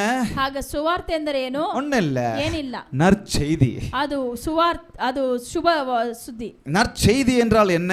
ಶುಭ ಸುದ್ದಿ ಎಂದರೆ ಏನು? அவர் பிறப்பை சொல்வதுதான் சுவிசேஷம், நற்செய்தி. ಆತನ ಹುಟ್ಟುವಿಕೆಯನ್ನು ஹalleluya. ಅದು அவர் இறப்பை குறித்து சொல்வதுதான் சுவிசேஷம், நற்செய்தி. ಆತನ ನಮಗೋಸ್ಕರ ಮರಣ ಹೊಂದಿದ ಕಾರ್ಯವನ್ನು ಹೇಳುವುದೇ ಅದು ಶುಭ ಸುದ್ದಿ. அவர் மரணத்தை சொல்வதுதான் நற்செய்தி. ಆತನ ಮರಣವನ್ನು ಹೇಳುವುದೇ ಶುಭ. அவர் உயிரோடு மரித்து உயிரோடு மூன்றாம் நாள் எழுந்தார் என்பது சொல்றமே, அதுதாங்க நற்செய்தி. ಆತನು ಮರಣ ಹೊಂದಿ ಜೀವಂತವಾಗಿ ಎದ್ದಿದ್ದಾನಲ್ಲ, ಅದೇ ಶುಭ ಸುದ್ದಿ. உயிரோடு எழுந்தவர் மேகத்திற்கு நேராக மேலே போனவர், பரத்திற்கு போனவர் மீண்டுமாய் அப்படியே வரப்போகிறார் என்பது சொல்வதுதான் நற்செய்திங்க. ಜೀವಂತವಾಗಿ ಎದ್ದಿದ್ದು ಆತನನ್ನು ಕುರಿತು ಹೇಳುವುದೇ ಶುಭ ஒரு ಸುದ್ದಿ. வார்த்தையில சொல்லட்டுமா? ಒಂದೇ ಮಾತಲ್ಲಿ அவர் அன்பை குறித்து சொல்லுவதே நற்செய்தி. ಆತನ கரங்களை ಪ್ರೀತಿಯನ್ನು தட்டலாமா? ಕುರಿತು ஹalleluya. ಹೇಳುವುದೇ ಅದು ಶುಭ ಸುದ್ದಿ. அந்த நற்செய்தி சொல்றதுக்கு தான். ಆ ಶುಭ ಸುದ್ದಿ. ஆனா இன்னைக்கு சபை என்ன நடத்திக்கிட்டு, சபையில என்ன நடந்துட்டு இருக்குது? ಇವಾಗೆಲ್ಲ ಏನ್ ನಡೆಯುತ್ತಾ ಇದೆ? இப்ப நான் பிரசங்கம் பண்றேன் பாருங்க. ಇವಾಗ ನಾನು God's home, God's home, my home. My home, அப்படிதானே? ಆ ರೀತಿ ಅಲ್ವಾ? இன்னைக்கு தலைப்பு God's home, my home. ಇವತ್ತಿನ ಥೀಮ್ ಬಂದಿ அப்போ ದೇವರ ಮನೆ, ನನ್ನ ಮನೆ. இத வேற மாதிரி எடுத்துக்கறாங்க. ಇದನ್ನು ಬೇರೆ ರೀತಿ வெறும் அவங்க கவலையே சொல்லிக்கிட்டு இருக்கிறதுக்கு இல்ல. ಬೇರೆ ಅವರ ಕಲವರವನ್ನು ಹೇಳುವುದು. பாஸ்டர்கள் இன்னைக்கு மேடை ஏறினா என்ன கதை சொல்றாங்க? ಪಾಸ್ಟರ್ಗಳು ಸ್ಟೇಜ್ ಗೆ ಬಂದ್ರೆ ಏನು அவங்க ಹೇಳ್ತಾರೆ? கதையை தான் சொல்றது. ಅವರ ಕಥೆಯನ್ನೇ ಹೇಳುತ್ತಾರೆ. சில பேர் பாஸ்டருங்க மேடை ஏறினா ಕೆಲವರು ಸ್ಟೇಜ್ ಗೆ ಪ್ರಿಪರೇಷನ್ எல்லாம் பண்ண மாட்டாங்க. ಪ್ರಿಪರೇಷನ್ ಎಲ್ಲ ಮಾಡೋದಿಲ್ಲ. ஒரு வாரமும் நான் ப்ரிப்பேர் பண்ணிட்டு வரேன். ಒಂದೊಂದು ವಾರ ನಾನು ಪ್ರಿಪೇರ್ ಮಾಡಿ ಬರುತ್ತೇನೆ. உங்களுக்கு புரியணும், உங்களுக்கு அண்டர்ஸ்டாண்ட் ஆகணும்னு சொல்லி இந்த வாரம் ஃபுல் அந்த பி என்ற அந்த வார்த்தையில ಪ್ರಿಪೇರ್ பண்ணிட்டு ನಿಮ್ಮೆಲ್ಲರಿಗೂ ಅರ್ಥವಾಗಬೇಕು ಅಂತ ಹೇಳುವುದಕ್ಕೋಸ್ಕರ ಹೇಳುತ್ತಿದ್ದೇನೆ. proclaim மூணாவது வார்த்தை இப்ப சொல்ல மாட்டேன், அப்புறம் சொல்றேன். அப்படி ப்ரிப்பேர் பண்ணிட்டு வரோம். ಆ ರೀತಿ ನಾನು ಪ್ರಿಪೇರ್ ಮಾಡುತ್ತೇನೆ. அப்போ எவ்வளவு ಪ್ರಿಪರೇಷನ್ பண்றோம், எவ்வளவு வசனங்கள் எடுக்கிறோம், ಎಷ್ಟು ವಾಕ್ಯಗಳನ್ನು ತೆಗೆಯುತ್ತೇವೆ. நிறைய பிரசங்கிகள் அப்படி பண்றாங்க. ಅನೇಕ ಪ್ರಸಂಗಿಗಳು. ஆனா ஒரு சிலர் என்கிட்ட வந்து என்ன சொல்வாங்க தெரியுமா? ಕೆಲವೊಬ್ಬರು ಬಂದು ನನ್ನ ಬಳಿ ಏನು ಹೇಳುತ್ತಾರೆ? நான் ப்ரிப்பேர் எல்லாம் பண்ண மாட்டேன், ನಾನು ಪ್ರಿಪೇರ್ ಎಲ್ಲ ಮಾಡೋದಿಲ್ಲ, ஆவியானவர் என் கூட இருக்கிறாரு, ಆತ್ಮನು ನನ್ನೊಟ್ಟಿಗಿದ್ದಾನೆ, நான் பிரேயர் பண்ணிட்டு அப்படியே மேடை ஏறிடுவேன். ஆவியானவர் ಪ್ರಾರ್ಥನೆ ಮಾಡಿ ಆ ರೀತಿ ಸ್ಟೇಜ್ ஆவியானவர் அங்க போன உடனே பேச சொல்லிடுவாரு. ಆತ್ಮನು ನನ್ನೊಟ್ಟಿಗೆ ಅಲ್ಲಿ ಹೋಗಿ அவர் என்னென்னலாம் சொல்றாரோ அதெல்லாம் நான் சொல்லிட்டே இருப்பேன். ಅವರು ಏನೆಲ್ಲ ಹೇಳುತ್ತಾರೋ ನಾನು ಹೇಳುತ್ತೇನೆ. எனக்கு தெரியல அது எந்த ஆவியானவர், ನನಗೆ ಗೊತ್ತಿಲ್ಲ ಅದು ಯಾವ ಆತ್ಮ. ஏன் ஆவியானவர் அப்படி செய்ய சொல்ல மாட்டாரு? ನನ್ನ ದೇವರು ಆ ರೀತಿ. ஏன் ஆவியானவர் ஒழுக்கத்தின் ஆவியானவர்? ನನ್ನ ದೇವರು ಅವರು ಒಳ್ಳೆ ದೇವರಾಗಿದ್ದಾರೆ, டிசிப்ளின் நிறைந்தவர். என்ன ஒழுக்கத்தின் ஆவியானவர், ஆர்டர்ல இருக்கிறவர். அவர் ಆತನು ಎಲ್ಲಾ ಕಾರ್ಯಗಳನ್ನು ಡಿಸಿಪ್ಲಿನ್ ಆಗಿ, அவர் ஒவ்வொன்றையும் ஒழுங்கும் கிரமமாய் செய்கிறவர். ಆತನಿಗೆ ಡಿಸಿಪ್ಲಿನ್ ಎಂಬುದು. இவர் சொல்றாரு என்கிட்ட, ಇವರು ಹೇಳುತ್ತಾರೆ மேல பண்ணாவே ಮೇಲೋಗಿದ ತಕ್ಷಣ ஆவியானவர் பேசுவாரு. ದೇವರು ಮಾತನಾಡುತ್ತಾರೆ. அதனால தான் என்ன நடக்குது, அது அந்த ஆவியானவர் என்ன ஆவியானவர் தெரியல. ಅದು ಮೇಲೋಗಿದ ತಕ್ಷಣ ಏನು நீங்க வந்தா சொந்த கதை சோக கதை தான் பேசுறது. ಇಲ್ಲಿ ಹೇಳಿದ್ರೆ ಸ್ವಂತ ಕಥೆ, ಅವರ ಕಥೆಯನ್ನೇ. மேடை ஏறினா 8 மணிக்கு ஆரம்பிப்பாரு, 8 ಗಂಟೆಗೆ ಪ್ರಾರಂಭಿಸುತ್ತಾರೆ, 1 மணிக்கு முடிப்பாரு, 1 ಗಂಟೆಗೆ ಮುಗಿಸುತ್ತಾರೆ. விசுவாசிங்க அங்க உட்கார்ந்துகிட்டு பேசிக்கிட்டு இருப்பாங்க. ವಿಶ್ವಾಸಿಗಳು ಅಲ್ಲಿ ಕುಳಿತುಕೊಂಡು அவங்க சொந்த கதை பேசிக்கிட்டு இருப்பாங்க. ಅವರು ಅವರ ಸ್ವಂತ ಕಥೆಯನ್ನು இவர் எப்ப முடிக்க போறாரு, என்ன பண்ண போறாரு, ಇವರು ಯಾವಾಗ ಮುಗಿಸುತ್ತಾರೆ, இங்க ஏறிட்டு பணத்தை குறித்து பேசுவாரு, பொருளை குறித்து பேசுவாரு, சொந்த கதையை பேசுவாரு, சோக கதையை பேசுவாரு. ಇಲ್ಲಿ ಹಣವನ್ನು ಕುರಿತು ಮಾತನಾಡುವವರು, ಸ್ವಂತ ಕಥೆಯನ್ನು ಮಾತನಾಡುವವರು, ಸ್ವಂತ ಪ್ರಾಬ್ಲಮ್ಗಳನ್ನು ಹೇಳುವವರು. இங்க தான் இருக்கீங்களா? ಇಲ್ಲೇ ಇದ್ದೀರಾ? தூங்குறவங்க ஒரு ஹalleluya சொல்லுங்க. ஹalleluya. ನಿದ್ರಿಸುವವರೆಲ್ಲ ಹalleluya ಹೇಳಿ. இங்க தான் இருக்கீங்களா? ಇಲ್ಲೇ ಇದ್ದೀರಾ? கேட்டா ஆவியானவர் மேல போட்டுறது, ಕೇಳಿದರೆ ಆತ್ಮನ ಮೇಲೆ ಅವರು ಹೇಳ್ಬಿಡುತ್ತಾರೆ. ப்ரிப்பேர் பண்ணிட்டு மேல மேடை மேல ஏறணுங்க. ಪ್ರಿಪೇರ್ ಮಾಡಿ ನೀವು ಸ್ಟೇಜ್ ಗೆ ஒரு பிரசங்கத்தை பண்றோம் அப்படினா ಒಂದು ಪ್ರಸಂಗವನ್ನು ನೀವು ಮಾಡುವಿರಾ, ப்ரிப்பேர் பண்ணனும். அரை மணி நேரத்துக்கு எவ்வளவு பண்ணலாம், half an hour ಗೆ ಎಷ್ಟು ಮಾಡಬೇಕು, 1 மணி நேரத்துக்குள்ள முடிக்க எவ்வளவு பண்ணலாம், 1 ಗಂಟೆ ಕಾಲ ಮಾಡೋದಕ್ಕೆ ಎಷ್ಟು ಮಾಡಬೇಕು, ஆதார வசனங்களை ப்ரிப்பேர் பண்ணுங்க, ಅದಕ್ಕೋಸ್ಕರ ಯಾವ ವಾಕ್ಯಗಳಿದೆ தலைப்பை ப்ரிப்பேர் பண்ணுங்க, ಅದಕ್ಕೋಸ್ಕರ ಥೀಮ್ ಅನ್ನು ನೋಡಿ, ಟೆಕ್ಸ್ಟ್ ப்ரிப்பேர் பண்ணுங்க, ಅದಕ್ಕೆ ಬೇಕಾಗಿರುವ ವಾಕ್ಯಗಳನ್ನು ನೋಡಿ, ಅದು ಟಾಪಿಕಲ್ ಮೆಸೇಜಾ, ಅದು ಟಾಪಿಕ್ ಮೆಸೇಜಾ, ಅದು ಹಿಸ್ಟರಿ ಮೆಸೇಜಾ, ಅದು ಹಿಸ್ಟರಿ ಒಂದು ಮೆಸೇಜ್ ಆಗಿದೆಯಾ, அல்லது தனிப்பட்ட நபரை சார்ந்த மெசேஜா, எல்லாம் ப்ரிப்பேர் பண்ணிட்டு ಅದು ಬೇರೆ ಅವರನ್ನು ಕುರಿತು மேல ஏறி வரணும். ಅದನ್ನು ತೆಗೆದುಕೊಂಡು ಮೇಲೆ ಬರಬೇಕು, ஆவியானவர்ட்ட ஜெபம் பண்ணணும், ಆ ದೇವರ ಬಳಿ ಪ್ರಾರ್ಥಿಸಬೇಕು. நீங்க சொன்ன மாதிரி எல்லாம் ப்ரிப்பேர் பண்ணிட்டு ஆண்டவரே, ನೀವು ಹೇಳಿದ ರೀತಿ ನಾನು ಪ್ರಿಪೇರ್ ಮಾಡಿದ್ದೇನೆ, இங்க நான் என்ன சொல்லணும் நீங்க ನಾನು ಏನು ಮಾತನಾಡಬೇಕು ನೀವು ನನ್ನನ್ನು ನಡೆಸಿ. ಅದು ಹೇಗಿದೆ, அது எப்படி இருக்கு, ಅದೇಗಿದೆ, அதை விட்டுட்டு ಅದನ್ನು ಬಿಟ್ಬಿಟ್ಟು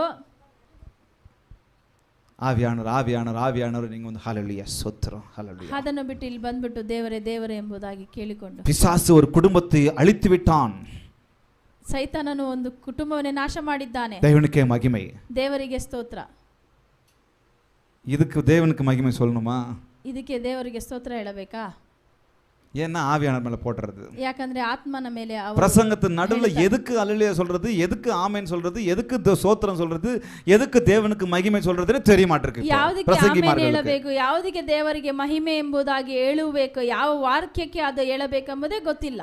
கவனமே இருக்கிறது இல்ல. ಅವರು ಗಮನಿಸುವುದೇ ಇಲ್ಲ. இங்க எனக்கு உங்களுக்கு எவ்வளவு பெரிய வாய்ப்பை கொடுத்திருக்கிறார். ನಿಮಗೆ ನನಗೆ ಎಷ್ಟು ಒಳ್ಳೆ ಚಾನ್ಸ್ ಅನ್ನು ಕೊಟ್ಟಿದ್ದಾರೆ. உங்களுக்கு கர்த்தரை குறித்து சொல்றதுக்கு ஒரு வாய்ப்பை கொடுத்திருக்கிறார். ನಿಮಗೆ ದೇವರನ್ನು ಕುರಿತು ಹೇಳುವುದಕ್ಕೆ ಒಂದು ಚಾಯ್ಸ್ நீங்க ಅನ್ನು ಕೊಟ್ಟಿದ್ದಾರೆ. சமுதாயத்தில் இருக்கிறீங்க, உங்க குடும்பத்தில் இருக்கிறீங்க, சபையில் இருக்கிறேன், நான் பாஸ்டரா இருக்கிறேன், எனக்கு உங்களுக்கு ஒரு எவ்வளவு ஆண்டவரை குறித்து அவருடைய அன்பை குறித்து பறைசாற்ற எவ்வளவு பிரமாதமான வாய்ப்பை கொடுத்திருக்கிறார். அதை பயன்படுத்தணும் இல்லையா நானும் நீங்களும்? ನೀವು ಕುಟುಂಬದಲ್ಲಿ ಇದ್ದೀರಾ, ನೀವು ಲೋಕದಲ್ಲಿ ಇದ್ದೀರಾ, ನೀವು ಸಭೆಯಲ್ಲಿ ಇದ್ದೀರಾ, ನೀವು ದೇವರನ್ನು ಕುರಿತು ಹೇಳುವುದಕ್ಕೆ ನಿಮಗೆ ಒಳ್ಳೆ ಚಾನ್ಸ್ ಅನ್ನು ದೇವರು ಕೊಟ್ಟಿದ್ದಾನೆ. ஹalleluya ಹಲ್ಲೆಲೂಯಾ. ஆக நற்செய்தியை பறைசாற்றுவதற்காக என்னை உங்களையும் கொடுத்திருக்கிறார். ಆ ರೀತಿ ಆದರೆ ನಾವು ನೀವು ನನ್ನನ್ನು ನಿಮ್ಮನ್ನು ಆತನ ಸುವಾರ್ತೆಯನ್ನು ಹೇಳಲಿಕ್ಕೆ ಆತನು ಉಂಟು ಮಾಡಿದ್ದಾನೆ. அப்படியே சொந்த கதை சோக கதை உங்க கோரஸ் சோக கோரஸ் எல்லாம் பாடுறதுக்கு இல்ல. ಆ ರೀತಿ ಸ್ವಂತ ಕತೆ ಸೋತು ಹೋದ ಕತೆ ಎಲ್ಲ பக்கத்துல பார்த்து ಹೇಳುವುದಕ್ಕೆ சொல்லுங்க, ಅಲ್ಲ.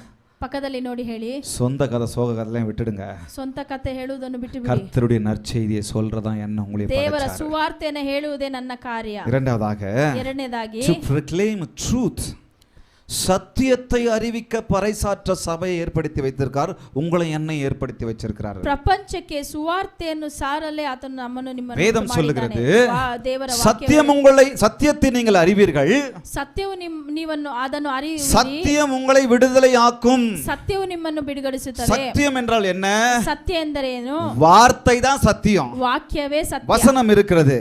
ವಾಕ್ಯವಿದೆ. 17 யோவானு, உம்முடைய சத்தியத்தினாலே அவர்களை பரிசுத்தமாக்கும், உம்முடைய வசனமே சத்தியம். ஹalleluya. ನಿಮ್ಮ ವಾಕ್ಯವೇ ಸತ್ಯ. ஆக இப்படி சொல்லலாம், வார்த்தையை அறிவீர்கள், ವಾಕ್ಯವನ್ನು ನೀವು ಅರಿವಿರಿ, சத்திய வார்த்தையை நீங்கள் அறிவீர்கள், ಸತ್ಯ ವಾಕ್ಯವನ್ನು அந்த ನೀವು சத்திய ಅರಿವಿರಿ, வார்த்தை தான் உங்களை விடுதலையாக்கும். ಆ ಸತ್ಯ ವಾಕ್ಯವೇ ನಿಮ್ಮನ್ನು ஆக ಬಿಡುಗಡಿಸುತ್ತದೆ. சத்தியத்தை அறிவிக்க ப்ரொக்ளைம் பண்ணதான் என்னையும் உங்களையும் இந்த கர்த்தர் இந்த உலகத்துல வச்சிருக்காருங்க. ಸತ್ಯವನ್ನು ನಾವು ಸಾರಲಿಕ್ಕೆ ನಿಮ್ಮನ್ನು ನನ್ನನ್ನು ಆತನು ಉಂಟು அவரே ಮಾಡಿದ್ದಾನೆ. அவரே வழியும் ஜீவனும் சத்தியமா இருக்கிறார் என்று சொல்லி வேதம் சொல்லுகிறது. ಆತನೇ ಜೀವವು ಮಾರ್ಗವು ಆ ಸತ್ಯವಾಗಿದ್ದಾನೆ ஹalleluya. ಎಂಬುದಾಗಿ ಹೇಳಿದೆ. அவர் சொல்றார், இயேசு சொல்றார், வழியும் சத்தியமும் ஜீவனுமா இருக்கிறேன் அப்படி ಆತನೇ சொல்றாரு. ಮಾರ್ಗವು ಸತ್ಯವು ಜೀವವಾಗಿದ್ದಾನೆ ಎಂಬುದಾಗಿ அவரை ಹೇಳಲ್ಪಟ್ಟಿದೆ. குறித்து பறைசாற்றணும். ಆತನ ಕುರಿತು ನಾವು ಸಾರಬೇಕು. மூன்றாவதாக நான் சொல்லி முடிச்சிடுறேன். ಮೂರನೇದಾಗಿ ನಾನು ಹೇಳಿ ಮುಗಿಸುತ್ತೇನೆ. To provide the good service of God. ದೇವರ ಉತ್ತಮವಾದ ಸೇವೆಯನ್ನು ಸಲ್ಲಿಸಲು, கர்த்தருடைய நல்ல ஊழியத்தை சேவையை செய்வதற்காக தான் சபைகளை ஏற்படுத்தியிருக்கிறார். ದೇವರ ಒಳ್ಳೆ ಕಾರ್ಯಗಳನ್ನು ಸುವಾರ್ತೆಯನ್ನು ಸಾರಲಿಕ್ಕೆ கோடி கோடியா ಸಭೆಯನ್ನು ಉಂಟು கோடி ಮಾಡಿದ್ದಾನೆ. கோடியா சேர்த்து வச்சுக்கிட்டு ಕೋಟಿ ಕೋಟಿಯಾಗಿ ಸೇರಿಸಿ ஒரு ஏழைக்கு இறங்க மாட்டாங்க, ಒಂದು ಕಷ್ಟದಲ್ಲಿರುವವರಿಗೆ ಇಳಿಯುವುದಿಲ್ಲ, ஒரு எளியவர்களுக்கு இறங்க மாட்டாங்க, ಕಷ್ಟಪಡುವವರಿಗೆ ಅವರು ಏನು ஒரு ಕೊಡುವುದಿಲ್ಲ, ஏழைக்கு சாப்பாடு போட மாட்டாங்க. ಬಡವರಿಗೆ ಊಟ ಹಾಕುವುದಿಲ್ಲ. சபையை எதுக்கு ஏற்படுத்தி வச்சிருக்காரு? ಸಭೆ ಯಾಕೆ ಉಂಟು ಮಾಡಿದ್ದಾನೆ? நம்ம சபையினுடைய ஸ்லோகன் என்ன சொல்லுங்க பார்க்கலாம். ನಮ್ಮ ಸಭೆಯ ಸ್ಲೋಗನ್ ಏನು ಗೊತ್ತಾ? we surrender to serve for all. ನಾವು ದೇವರಿಗೋಸ್ಕರ ನಮ್ಮನ್ನೇ ನಾವು ಅರ್ಪಿಸಿದ್ದೇವೆ. மாத்திக்கலாமா?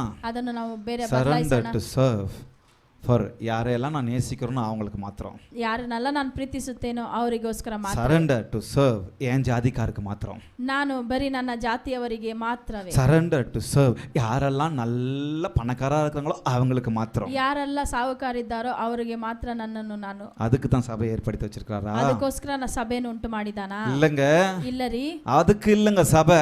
ಅದಕ್ಕಿಲ್ಲ ರೀ. surrender to serve for all. ಎಲ್ಲರಿಗೋಸ್ಕರನು ಸೇವೆ எனக்கு உங்களுக்கும் கிரேட் கமிஷன் கொடுத்திருக்கிறாரு. ಒಳ್ಳೆ ಉನ್ನತವಾದ ಸೇವೆಯನ್ನು ಕೊಟ್ಟಿದ್ದಾನೆ. ಉನ್ನತವಾದ ಸೇವೆಯನ್ನು ಆತನು ಕೊಟ್ಟಿದ್ದಾನೆ. ஒரு ಆಜ್ಞೆಯನ್ನು ಕೊಟ್ಟಿದ್ದಾನೆ.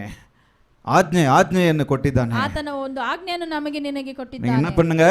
ಏನ್ ಮಾಡಿ? உலகம் எங்கும் போய் ಲೋಕವೆಲ್ಲ ಹೋಗಿ சகல ஜனங்களுக்கும் சொல்லி வேதம் சொல்லுகிறது. ಎಲ್ಲ ಜನರಿಗೂ ಹೇಳಿ ಎಂಬುದಾಗಿ. நீங்க யாரெல்லாம் விருப்பப்படுறீங்க அவங்களுக்கு இல்ல. ನೀವು ಯಾರಿಗೆಲ್ಲ ನೀವು ಬಯಸುತ್ತೀರೋ யார் நல்லவங்க கெட்டவங்க யாரா இருக்கட்டும், கருப்பு வெள்ளை யாரா இருக்கட்டும், படிக்காதவங்க யாரா இருக்கட்டும், ಒಳ್ಳೆಯವರಾಗಿರಲಿ ಕೆಟ್ಟವರಾಗಿರಲಿ, ಅವರು ಬಿಳಿಯಾಗಿರಲಿ ಕಪ್ಪಾಗಿರಲಿ ಯಾರಾಗಿರಲಿ, வேதம் பாவம் பார்க்காம எல்லாருக்கும் சுவிசேஷத்தை பறைசாற்றதான் என்னை உங்களை ஏற்படுத்தியிருக்கிறார். ನೋಡದೆ ஹalleluya. ಸಾರಲಿಕ್ಕೆ கரங்களை தட்ட மாட்டீங்களா? ஹalleluya. ಕರಗಳನ್ನು ತಟ್ಟಿ ಆತನ ಮಹಿಮೆ ಸಲ್ಲಿಸೋಣ. சபையை கர்த்தர் தான் ಅದನ್ನ ஏற்படுத்தி இருக்கிறார். ಅದಕ್ಕೋಸ್ಕರವೇ ದೇವರು ನಮ್ಮನ್ನು ಉಂಟು ಮಾಡಿದ್ದಾನೆ. இன்னைக்கு சபைகள் ಇವತ್ತು விசாரிப்பை விட்டுவிட்டது. ಅದು ವಿಚಾರಿಸುವ ಕಾರ್ಯಗಳನ್ನು ஆரம்பத்துல எல்லாம் நல்லா விசாரிச்சோம், ಅದು ಪ್ರಾರಂಭದಲ್ಲಿ ஆனா ಚೆನ್ನಾಗಿ சபை வளர்ந்துடுச்சு. ಸಭೆ ಒಂದು ದೊಡ್ಡದಾಯಿತು. சபை வளர்ந்ததுனால ಸಭೆ ದೊಡ್ಡದಾಗ ಕಾರಣ விசாரிச்சாலும் விசாரிக்கலனாலும் ஆட்கள் வர போறாங்க. ನಾವು ವಿಚಾರಿಸಿದರೂ ವಿಚಾರಿಸದೇ ಇದ್ದರೂ ಜನಗಳು ಬರುತ್ತಾರೆ. ஏன்னா அட்வர்டைஸ்மென்ட் ஆயிடுச்சு, ಯಾಕಂದ್ರೆ ಅಡ್ವರ್ಟೈಸ್ಮೆಂಟ್ ಆಗಿದೆ, எல்லாம் மெயின் ஆயிடுச்சு, ದೊಡ್ಡದಾಗಿದೆ, பெரிய சபை ஆயிடுச்சு. ಒಂದು ದೊಡ್ಡ ಸಭೆ ಆಗಿದೆ. விசாரிச்சாலும் விசாரிக்கலனாலும் வர போறாங்க. ವಿಚಾರಿಸಿದರೂ ವಿಚಾರಿಸದೇ ಇದ್ದರೂ ಜನರು ಬರುತ್ತಾರೆ.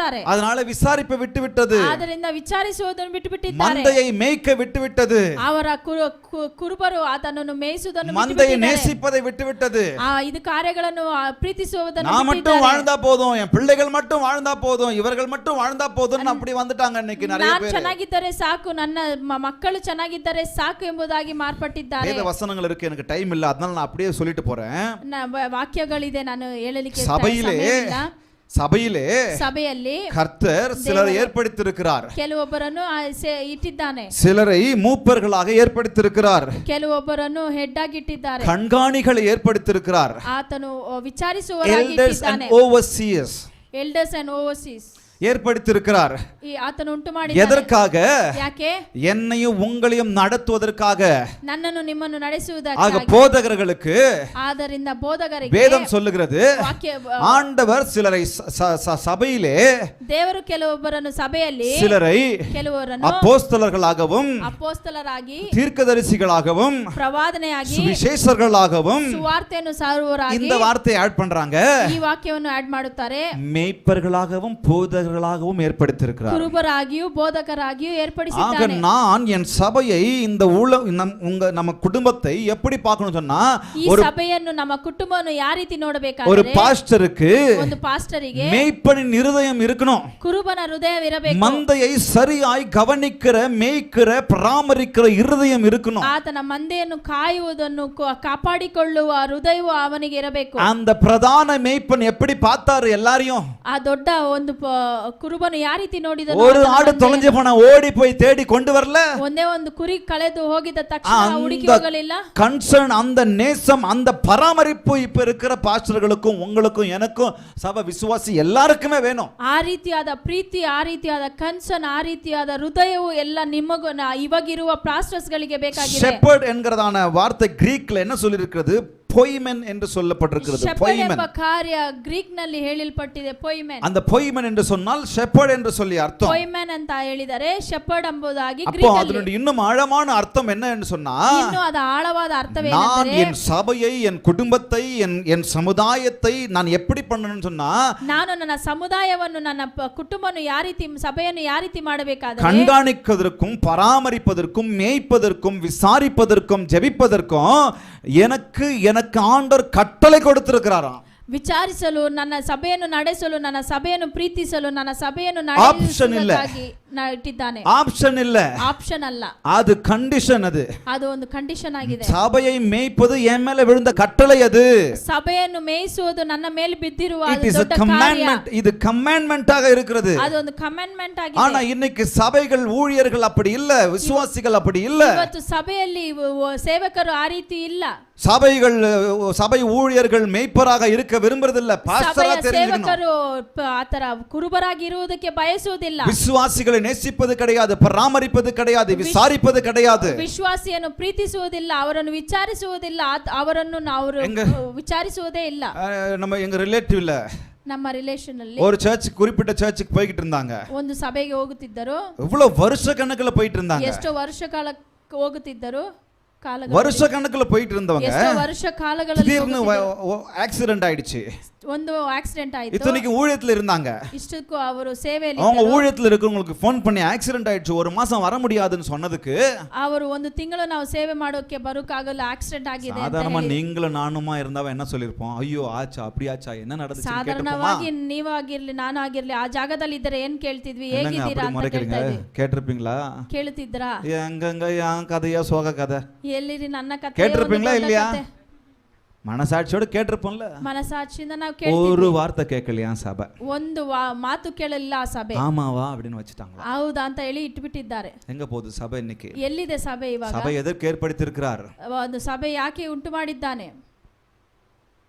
எதுக்குங்க ஏற்படுத்தியிருக்கார் சபையை? ಯಾಕೆ ಸಭೆಯನ್ನು ಇಟ್ಟಿದ್ದಾರೆ? விசாரிப்பதற்கு, ವಿಚಾರಿಸುವುದಕ್ಕೆ. அப்ப அந்த மேய்ப்பனின் உள்ள எங்க போச்சு? ಹಾಗಾದ್ರೆ ಆ ಕುರುಬನ ಹೃದಯ ಎಲ್ಲೋ ಇತ್ತು. ஆண்டவர் சொல்றார், நானே நல்ல மேய்ப்பன், ದೇವರು ಹೇಳುತ್ತಾನೆ ನಾನೇ ಒಳ್ಳೆ ಕುರುಬ, ஆடுகளுக்காக என் ஜீவனையே கொடுக்கிறவன், ಕುರಿಗಳಿಗೋಸ್ಕರ ನನ್ನ ಜೀವವನ್ನೇ ಕೊಡುತ್ತೇನೆ, வேறு வழியாய் வருகிறவன் அல்ல, வாசல் வழியாய் வருகிறவன், ಬೇರೆ ಮಾರ್ಗದಿಂದ ಅಲ್ಲ, ಅದು ಬಾಗಿಲಿಂದ ಬರುವವರು. அந்த உள்ளம் தானே எனக்கு வேணும், இந்த பாஸ்டருக்கு வேணும், விசுவாசிகளுக்கு வேணும். ಆ ರೀತಿಯಾದ ಹೃದಯವೇ ಈ ಪಾಸ್ಟರ್ಗಾಗಿ ವಿಶ್ವಾಸಿಗಳಿಗಾಗಿ ಇರಬೇಕು.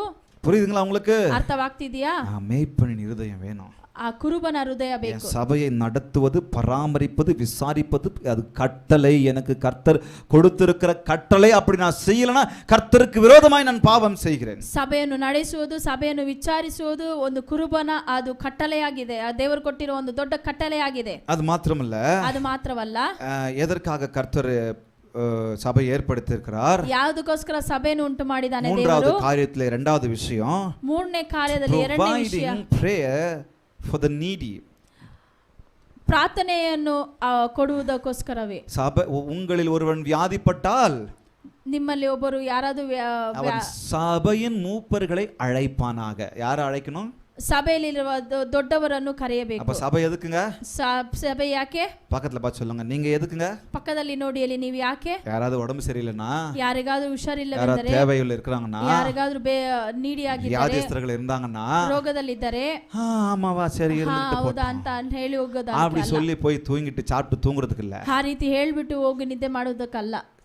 சபை ஜெபம் பண்றதுக்கு இருக்கு. ಸಭೆಯು ಪ್ರಾರ್ಥನೆ ಮಾಡೋದಕ್ಕೋಸ್ಕರ, தேவையுள்ளவர்களுக்காக நின்னு ஜெபம் பண்ணணும். ನೀಡಿಯಾಗಿರೋರ್ಗೋಸ್ಕರ ಪ್ರಾರ್ಥನೆ ಮಾಡೋದು. போன வாரம் ஒரு பிரதரை போய் மீட் பண்ணேன். ಹೋದ ವಾರ ನಾನು ಒಂದು ಬ್ರದರ್ ಅನ್ನು ನೋಡಿ ಮೀಟ್ ಮಾಡಿದೆ ಹಾಸ್ಪಿಟಲ್. எனக்கு அவ்வளோ வேதனை ஆயிடுச்சு. ನೋಡಿದ ತಕ್ಷಣ ನನಗೆ ದುಃಖವಾಯಿತು. அவ்வளோ வேதனை ஆயிடுச்சு. ಅಷ್ಟು ದುಃಖವಾಯಿತು. அவங்கள ವಿಸಿಟ್ பண்ணி அவங்க கிட்ட கிட்டத்தட்ட ஒரு 3/4 மணி நேரம் உட்கார்ந்து அவங்க குடும்பத்தோடு பேசிட்டு வந்தோம். 3/4 ಗಂಟೆ ನಾನು ಕುಳಿತುಕೊಂಡು ಅವರ ಕುಟುಂಬದೊಂದಿಗೆ ನಾನು ಮಾತನಾಡುತ್ತಿದ್ದೆ. குறிப்பிட்ட ஒரு பெரிய வியாதி, ಅವರಿಗೆ ಒಂದು ದೊಡ್ಡ ರೋಗ, அவங்க குடும்பமே அவங்களுக்காக நின்னுட்டு இருக்கு. ಆ ಕುಟುಂಬವೇ ಅವರಿಗೋಸ್ಕರ ನಿಲ್ಲುತ್ತಿದೆ. இன்னைக்கு சபையும் குடும்பமா அவங்க கூட போய் நிக்க போகுது. ಇವತ್ತು ಸಭೆ ಕೂಡ ಅವರ ಕುಟುಂಬವಾಗಿ ನಿಲ್ಲುತ್ತಾ ಇದೆ. நான் வந்து வீட்டுக்கு வந்து எனக்குள்ள அந்த பாரம் அழுத்திக்கிட்டே இருந்தது. உடனே நான் மெசேஜ் போட்டேன். ಮನೆಗೆ ಬಂದ ತಕ್ಷಣವೇ ನನಗೆ ತುಂಬಾ ದೊಡ್ಡ ಭಾರ ಉಂಟಾಯಿತು. நம்ம சர்ச் கோர் ಟೀಮ್ಗೆ ಮೆಸೇಜ್ போட்டேன். ನನ್ನ ಚರ್ಚ್ನ ಕೋರ್ ಟೀಮ್ ಅಲ್ಲಿ ಮೆಸೇಜ್ ಹಾಕ್ತೆ. உள்ள அந்த பாரம் அழுத்துனதுனால ಆ ಭಾರವು ನನ್ನನ್ನು ಅದನ್ನು ತುಂಬಿದ இந்த மாதிரி ಕಾರಣವೇ வியாதிஸ்தர்களுக்கும் ಈ ರೀತಿಯಾದ குடும்பத்துல ರೋಗದಲ್ಲಿರುವವರಿಗೋಸ್ಕರ, கட்டுகள் இருக்கிறவங்களுக்கு, ಕಟ್ಟುಗಳಲ್ಲಿರುವವರಿಗೆ நம்ம ஒரு நாள் தியாகம் பண்ண போறோம். ನಾವು ಒಂದು ದಿನ ಅವರಿಗೋಸ್ಕರ ನಾವು ತ್ಯಾಗ ಮಾಡಲಿದ್ದೇವೆ. ஃபாஸ்டிங் எடுத்து, ಫಾಸ್ಟಿಂಗ್ ತೆಗೆದು, வேற எதுக்கும் ஜெபம் பண்ண போறது ಬೇರೆ இல்ல. ಯಾವುದಕ್ಕೋಸ್ಕರ ಪ್ರಾರ್ಥನೆ ಮಾಡೋದಿಲ್ಲ. அந்த நபர்களுக்காக அப்படிப்பட்ட குறிப்பிட்ட நபர்கள் பெயரை எழுதி வச்சு அவங்களுக்காக முழுசும் ஃபாஸ்டிங் எடுத்து நம்ம பிரேயர் ಅವರನ್ನ ಹೆಸರನ್ನು ಬರೆದಿಟ್ಟು ಅವರಿಗೋಸ್ಕರ ಫಾಸ್ಟಿಂಗ್ ಮಾಡಿ ಅವರಿಗೆ ಮಾತ್ರವೇ ಪ್ರೇಯರ್ ಮಾಡುತ್ತಿದ್ದೇವೆ. ಪ್ಲಾನ್ பண்ணிக்கிட்டு இருக்கோம். ನಾವು ಪ್ಲಾನ್ ಮಾಡ್ತಾ ಇದ್ದೇವೆ. எந்த லீவ் ಡೇ நாள்ல பண்ணலாம்னு ಪ್ಲಾನ್ பண்ணிக்கிட்டு ಯಾವ ದಿವಸ ರಜಾ ಇದೆಯೋ ಆ ದಿವಸದಲ್ಲಿ ಪ್ರಾರ್ಥನೆ ಮಾಡಲಿದ್ದೇವೆ. இப்படிப்பட்டவர்களை நினைத்து கர்த்தருக்குள் ஜெபம் பண்றதுக்காக, ಸಭೆಯಲ್ಲಿ ಈ ರೀತಿಯಾದ ಜನಗಳಿಗೋಸ್ಕರ ಪ್ರಾರ್ಥನೆ ಮಾಡಲು. அப்ப தாங்காம எப்பங்க தாங்கிறது? ಆವಾಗ ಅವರೊಟ್ಟಿಗೆ ನಿಲ್ಲದೆ ಯಾವಾಗ ನಿಲ್ಲುತ್ತೀರಾ? அப்புறம் எதுக்குங்க சபையில நான், எதுக்கு சபையாக நான்? ಯಾವುದಕ್ಕೆ ಸಭೆ? ಅದಕ್ಕೋಸ್ಕರ ಯಾವುದಕ್ಕೋಸ್ಕರ ಸಭೆ? மூன்றாவதாக, ಮೂರನೇದಾಗಿ, சோர்ந்து போகிறவர்களை உற்சாகப்படுத்துவதற்கு தான் சபை. ಸೋತು ಹೋಗಿರುವವರನ್ನು ಉತ್ಸಾಹಗೊಳಿಸಲೇ ಸಭೆ. ஒருவரை ஒருவர் தாங்கி, ஒருவர் பேரில் ஒருவர் குறை உண்டானால் கிறிஸ்து உங்களுக்கு மன்னித்தது போல மன்னிச்சு அவங்கள ஏத்துக்கிட்டு, ಒಬ್ಬ ಒಂದು ವೇಳೆ ಸೋತು ಹೋದರೆ ಅವರನ್ನು ನೀವು ಅವರಿಗೋಸ್ಕರ ಹೊರೆತುಕೊಂಡು அவங்கள நம்ம கூட ಇರ್ತು ಎಣಚಿ ಸಂತೋಷமா வச்சுக்கிறதுக்காக தான். ನಮ್ಮೊಟ್ಟಿಗೆ ಇಟ್ಟುಕೊಂಡು ಸಂತೋಷವಾಗಿ ಇಟ್ಟುಕೊಳ್ಳುವುದಕ್ಕೆ நம்மெல்லாரும் ஒரு ಚಿಯರ್ ಲೀಡரா இருக்கணும். ನಾವೆಲ್ಲರೂ ಒಂದು ಚಿಯರ್ ಲೀಡರ್ சொல்லமா ಆಗಿರಬೇಕು. பக்கத்துல பார்த்து ಪಕ್ಕದಲ್ಲಿ ನೋಡಿ ಹೇಳಿ, ಚಿಯರ್ ಲೀಡரா இருங்க. ಚಿಯರ್ ಲೀಡರ್ ಆಗಿರಿ. நீ இருந்துகிட்டு போப்பா. ನೀರಿದ್ದು ಹೋಗಿಯಪ್ಪ. சொல்லமா சேர் லீடரா இருங்க. ಚೇರ್ ಲೀಡರ್ ಆಗಿರಿ. அப்படின்னா என்ன தமிழ் என்ன சொல்றது? ಆ ರೀತಿ ಆದ್ರೆ ಏನು? உற்சாகப்படி தமிழ்னு சொல்லிட்டு கன்னடால பேசுறேன். உற்சாகப்படிಸುವ ನಾಯಕನಾಗಿ ಇರಿ. என்ன உற்சாகப்படுத்தும் நாயகர்களாக இருங்க. ಉತ್ಸಾಹಗೊಳಿಸುವ ನಾಯಕರಾಗಿರಿ. ஒருத்தர் இப்படி சோர்ந்து போனா ಒಬ್ಬರು ಸೋತು ಹೋದರೆ தூக்கி பிடிங்க. ಅವರನ್ನು ಎತ್ತಿ அவங்க எதுக்கு சோர்ந்து போறாங்கன்னு தெரியாது. ಅವರು ಯಾಕೆ ಸೋತು ಹೋಗುತ್ತಾರೆ ಗೊತ್ತಿಲ್ಲ. முன்னாடி ஈன்னு சிரிச்சிட்டு இருப்பாங்க, ಮುಂದೆ ನಗುತ್ತಾ ಇರುತ್ತಾರೆ, பின்னாடி என்ன நடக்குதுன்னு தெரியாது. ಹಿಂದೆ ಏನು ನಡೀತಾ ಇದೆ ஒருத்தருக்கு ಗೊತ್ತಿಲ್ಲ. சப்போர்ட்டா இருங்க. ಒಬ್ಬರಿಗೆ ಸಪೋರ್ಟ್ ஒரு ಆಗಿರಿ, மாரல் சப்போர்ட்டா இருங்க. ಒಂದು ಮಾರಲ್ ಸಪೋರ್ಟ್ ಆಗಿರಿ. ஒருவர் குறையும் மன்னிங்க. ಒಬ್ಬರೊಬ್ಬರನ್ನು ஆமா, யாருமே பெர்ஃபெக்ட் கிடையாது. ಯಾರು ಪರ್ಫೆಕ್ಟ್ ಅಲ್ಲ. நான் பெர்ஃபெக்ட்டா? நான் ಪರ್ಫೆಕ್ಟ್. அப்புறம் அவங்களும் பெர்ஃபெக்ட் இல்லதான். ಆ ರೀತಿ ಆದ್ರೆ ಅವರು இயேசு ஒருவரை தவிர ஒருவருமே பெர்ஃபெக்ட் கிடையாது. ಯೇಸು ಇಲ್ಲದಿದ್ದರೆ ಬೇರೆ ಯಾರು ಪರ್ಫೆಕ್ಟ್ ಅಲ್ಲ. அவர் நெருங்கிக்கிட்டு இருக்கிறோம், அவ்வளவுதான். ಆತನನ್ನು ನಾವು ಹತ್ತಿರ ಹೋಗ್ತಿದ್ದೇವೆ. அப்போ யாரெல்லாம் சோர்ந்து போறாங்களோ, யாரெல்லாம் பலவீனமா இருக்கிறாங்களோ, யாரெல்லாம் தனிமையா இருக்கிறாங்களோ, திக்கற்றவர்களா இருக்கிறாங்களோ, அனாதையா இருக்கிறாங்களோ, அவங்க எல்லாரோடும் கை கோர்த்தவர்களை உற்சாகப்படுத்ததான் சபை. ಯಾರೆಲ್ಲ ದಿಕ್ಕ ಇಲ್ಲದೆ ಇರುವವರು, ಒಬ್ಬಂಟಿಗೆ ಇದ್ದಾರೋ, ಯಾರೆಲ್ಲ ஒரே ಆಗಿದ್ದಾರೋ ಅವರೆಲ್ಲ ನಾವು ಎತ್ತಿ ಇಡಬೇಕಾಗಿದೆ. நம்ம பாஸ்டருங்க, நம்ம ஆட்கள் ஒரே ஒரு நாளும் விசுவாசிங்க வீட்டை விசிட் பண்ணதே கிடையாது. ನಮ್ಮ ಪಾಸ್ಟರ್ಗಳು ಒಂದು ದಿವಸವೂ ಒಂದು ವಿಶ್ವಾಸಿಯ ಮನೆಗೆ ವಿಸಿಟ್ ಮಾಡಿದೇ ಇಲ್ಲ. என்னங்க ಏನ್ರಿ? சபை எதுக்கு நடக்குது? ಸಭೆ ಯಾಕೆ ನಡೀತಾ ಇದೆ? வந்து வாரம் உட்கார்ந்து ஞாயிற்றுக்கிழமை கிறிஸ்டியனா இருந்துட்டு போறதுக்காகவா? ಬರೀ ಬಂದು ವಾರದಲ್ಲಿ ಒಂದು ಸಂಡೇ ಕ್ರಿಶ್ಚಿಯನ್ ಆಗಿರೋದಕ್ಕ? சொல்லமா சண்டே கிறிஸ்டியன்ஸ். ಭಾನುವಾರ ಕ್ರೈಸ್ತ. I am very proud because I am Sunday Christian. ನಾನು ತುಂಬಾ ಒಂದು ದೊಡ್ಡ ಕಾರ್ಯ ನನಗೆ, ಯಾಕಂದ್ರೆ ನಾನು ಭಾನುವಾರ ಕ್ರೈಸ್ತನು. சண்டே கிறிஸ்டியன், ಭಾನುವಾರ ಕ್ರೈಸ್ತನು. வெள்ளிக்கிழமை கிறிஸ்டியன், ಶುಕ್ರವಾರ ಕ್ರೈಸ್ತನು. எப்பப்பெல்லாம் பிரேயர் இருக்குதோ அப்ப கிறிஸ்டியன். ಯಾವಾಗೆಲ್ಲ ಪ್ರೇಯರ್ ಇದೆ ಆ ರೀತಿಯಾದ ಕ್ರೈಸ್ತನು. அப்ப அதுக்கப்புறம் வேற ஆளு. ಅದಾದ ನಂತರ ಬೇರೆ ವ್ಯಕ್ತಿ. இல்லங்க, ಆ ರೀತಿ ಅಲ್ಲ. நான் ஒரு ஆலயம். ನಾನು ಒಂದು ಸಭೆ. கர்த்தர் நான் தான், கர்த்தர் வீடு நான் தான், ದೇವರ ಮನೆ ನಾನೇ, சபை நான் தான், ಸಭೆ ನಾನೇ. வார நாட்கள்ல சமுதாயத்துல இருக்கிறேன். ವಾರ ದಿವಸದಲ್ಲಿ ನಾನು ಸಮುದಾಯದಲ್ಲಿದ್ದೇನೆ. ஒரு சபையில கமிட்டா இருக்கிறேன். ಒಂದು ಸಭೆಯಲ್ಲಿ ನಾನು ಕಮಿಟ್ ಆಗಿದ್ದೇನೆ. கர்த்தர் உங்களை கொண்டு என்னை கொண்டு தான் இந்த உலகத்தை கலக்க விரும்புகிறார். ದೇವರು ನಿಮ್ಮನ್ನು ನನ್ನನ್ನು ಇಟ್ಟೆ ಈ ಲೋಕವನ್ನು ಆತನು ஹல்லேலூயா ದೊಡ್ಡ ಕಾರ್ಯಗಳನ್ನು ಮಾಡಿದ್ದಾನೆ. அப்போஸ்தலர்களை பார்த்து சொன்னாங்க, ಅಪೊಸ್ತಲರನ್ನು ನೋಡಿ உலகத்தை கலக்குகிறவர்கள் இங்கேயும் வந்து விட்டார்கள். ಲೋಕವನ್ನು ஹல்லேலூயா உலகத்தை கலக்குகிறவர்கள் இங்கே வந்துட்டாங்க. லோಕವನ್ನು ಶೇಕ್ ಮಾಡೋರು, ಇದಕ್ಕೆ ಕನ್ನಡ தான் சொல்லுங்க. ಲೋಕವನ್ನು ಕುಳುಕುವರು ಇಲ್ಲಿ ಬಂದಿದ್ದಾರೆ, ಇಲ್ಲಿ ಬಂದಿದ್ದಾರೆ அப்படின்னு சொல்லணும் நம்மள பார்த்து. ಆ ರೀತಿ ಹೇಳಬೇಕು ನಿಮ್ಮನ್ನು ನೋಡಿ. ஒரு துக்க செய்தி, ಒಂದು ದುಃಖವಾದ ಒಂದು ಸುದ್ದಿ, மாற்றத்தை உண்டு பண்ணாங்க பாருங்க. ಒಂದು ಕೆಲವು பாஸ்டர் பிரவீன் ன்னு சொல்லிட்டு ஆந்திரால இறந்துட்டாரு. ಪಾಸ್ಟರ್ ಪ್ರವೀಣ್ ಎಂಬುದಾಗಿ ಆಂಧ್ರದಲ್ಲಿ ಅವರು ತೀರಿಕೊಂಡಿದ್ದಾರೆ. பிரவீன் படாலாவோ ಏನೋ பேர் அவங்களது. ಅವರ ಹೆಸರು ಪ್ರವೀಣ್. ஊழியத்தை செஞ்சுட்டு வந்தாங்க. ಸೇವೆ ஊழியத்தை செஞ்சுக்கிட்டு வந்தாங்க. ಸೇವೆ ಮಾಡಿ ಬಂದಿದ್ದರು. அவர் வந்து கிறிஸ்டியனுக்கு சப்போர்ட்டா இருக்கிற ஒரு மனுஷன், ஊழியக்காரர். ಅವರು ಕ್ರಿಶ್ಚಿಯನ್ಗೆ ಸಪೋರ್ಟ್ ಆಗಿರುವವರು, கிறிஸ்டியன் ஆக்டிவிஸ்ட்ஸ் ன்னு சொல்வாங்க பாருங்க. ಕ್ರಿಶ್ಚಿಯನ್ ಆಕ್ಟಿವಿಟೀಸ್ ಗೆ யாரெல்லாம் ಸಪೋರ್ಟ್ ಆಗಿರುವವರು, கிறிஸ்தவர்களுக்கு எதிரா இருக்காங்களோ அங்க போய் அவங்கள சரி பண்ணி நிறைய காரியங்களை செய்வாங்க. ಕ್ರೈಸ್ತರಿಗೆ ವಿರೋಧವಾಗಿ ಎಬ್ಬಿರುವವರನ್ನು ಅವರಿಗೋಸ್ಕರ ನಿಲ್ಲುವವರು ಅವರಾಗಿದ್ದರು. போன வாரம் ஊழியத்தை முடிச்சிட்டு வந்துட்டு இருந்தாங்க. ಕಳೆದ ವಾರ ಸೇವೆಯನ್ನು ಮುಗಿಸಿ ಬರುತ್ತಿದ್ದರು. ஒரு டோல் கேட்ல அவருடைய சிசிடிவி இருக்கு. அவர் வண்டி ஓட்டிட்டு போறது, ಒಂದು ಸಿಸಿಟಿವಿ ಇತ್ತು. ಅವರು ಅಲ್ಲಿಂದ ಕ್ರಾಸ್ ಮಾಡುವುದು. ஆனா மறுநாள் காலையில அவரை மரணம் அடைஞ்சு கிடந்தார். ನೆಕ್ಸ್ಟ್ ಡೇ ಅವರು ಮರಣ ಹೊಂದಿದ್ದರು, இறந்து போயிட்டாரு. ಅವರು ತೀರಿಕೊಂಡರು. ஆந்திரா கிறிஸ்டியன் அப்படியே கொந்தளிச்சிட்டு இருக்காங்க. ಆಂಧ್ರದಲ್ಲಿರುವ ಕ್ರೈಸ್ತರು ಅವರು ತುಂಬಾ அங்க இருக்கிற தடயங்கள்லாம் பார்க்கும்போது, ಅಲ್ಲಿರುವ ಕಾರ್ಯಗಳನ್ನು ನೋಡುವಾಗ அது ஒரு கொலை என்று சொல்றாங்க. ಅದು ಒಂದು ಕೊಲೆಯಾಗಿದೆ. என்னன்னு தெரியல, கண்டுபிடிச்சிட்டு இருக்காங்க. ಅದು ಕಂಡುಹಿಡಿತಾ இದ್ದಾರೆ. அது கொலையாக தான் இருக்குன்னு சொல்றாங்க. ಅದು ಕೊಲೆ ಅಂತಾನೆ ಅನ್ನಿಸುತ್ತಾ ಇದೆ. அவங்க பரியல் சர்வீஸ்ல அவங்க மனைவி சொல்றாங்க, ಬರಿಯಲ್ ಸರ್ವಿಸ್ ಅಲ್ಲಿ ಅವರ ಹೆಂಡತಿ ಹೇಳಿದರು, ஒரு பெரிய மாற்றத்தை உண்டு பண்றாங்க. ಒಂದು ದೊಡ್ಡ ಒಂದು ಚೇಂಜ್ ಅನ್ನು ಕೊಂಡು ಬರುತ್ತಿದ್ದಾರೆ. ಅದು ಕೊಲೆயா இருக்கும் பட்சத்தில், ಅದು ಕೊಲೆಯಾಗಿದ್ದರು, we are here to forgive.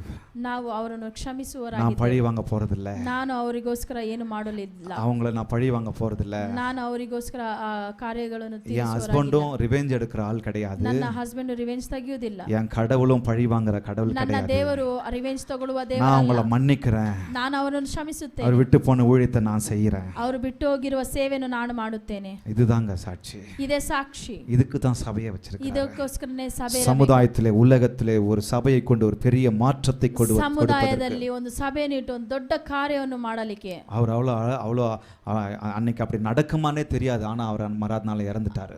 ಆ ರೀತಿ ಅವತ್ತು ಅಲ್ಲಿ ನಡೆಯುತ್ತಬ ಅಂತ ಕಾರ್ಯವೇ ಗೊತ್ತಿಲ್ಲ. ஆனா எனக்கு தெரியும் அவர் பரலோகத்துல இருக்கிறாரு. ನನಗೆ ಗೊತ್ತು ಅವರು ಪರಲೋಕದಲ್ಲಿದ್ದಾರೆ. அவர் ஊழியம் முடிஞ்சிருச்சு. ಅವರ ಸೇವೆ ಮುಗಿಯಿತು. அவர் அங்க இருக்கிற ரத்த சாட்சியாய் மரித்தார். ಅಲ್ಲಿದ್ದಾರೆ ದೇವರ ಒಟ್ಟಿಗೆ. இதுக்காக தான் சபை. ಇದಕ್ಕೋಸ್ಕರವೇ ಸಭೆ. சமுதாயத்தை மாற்றத்தை உருவாக்குவதற்காக.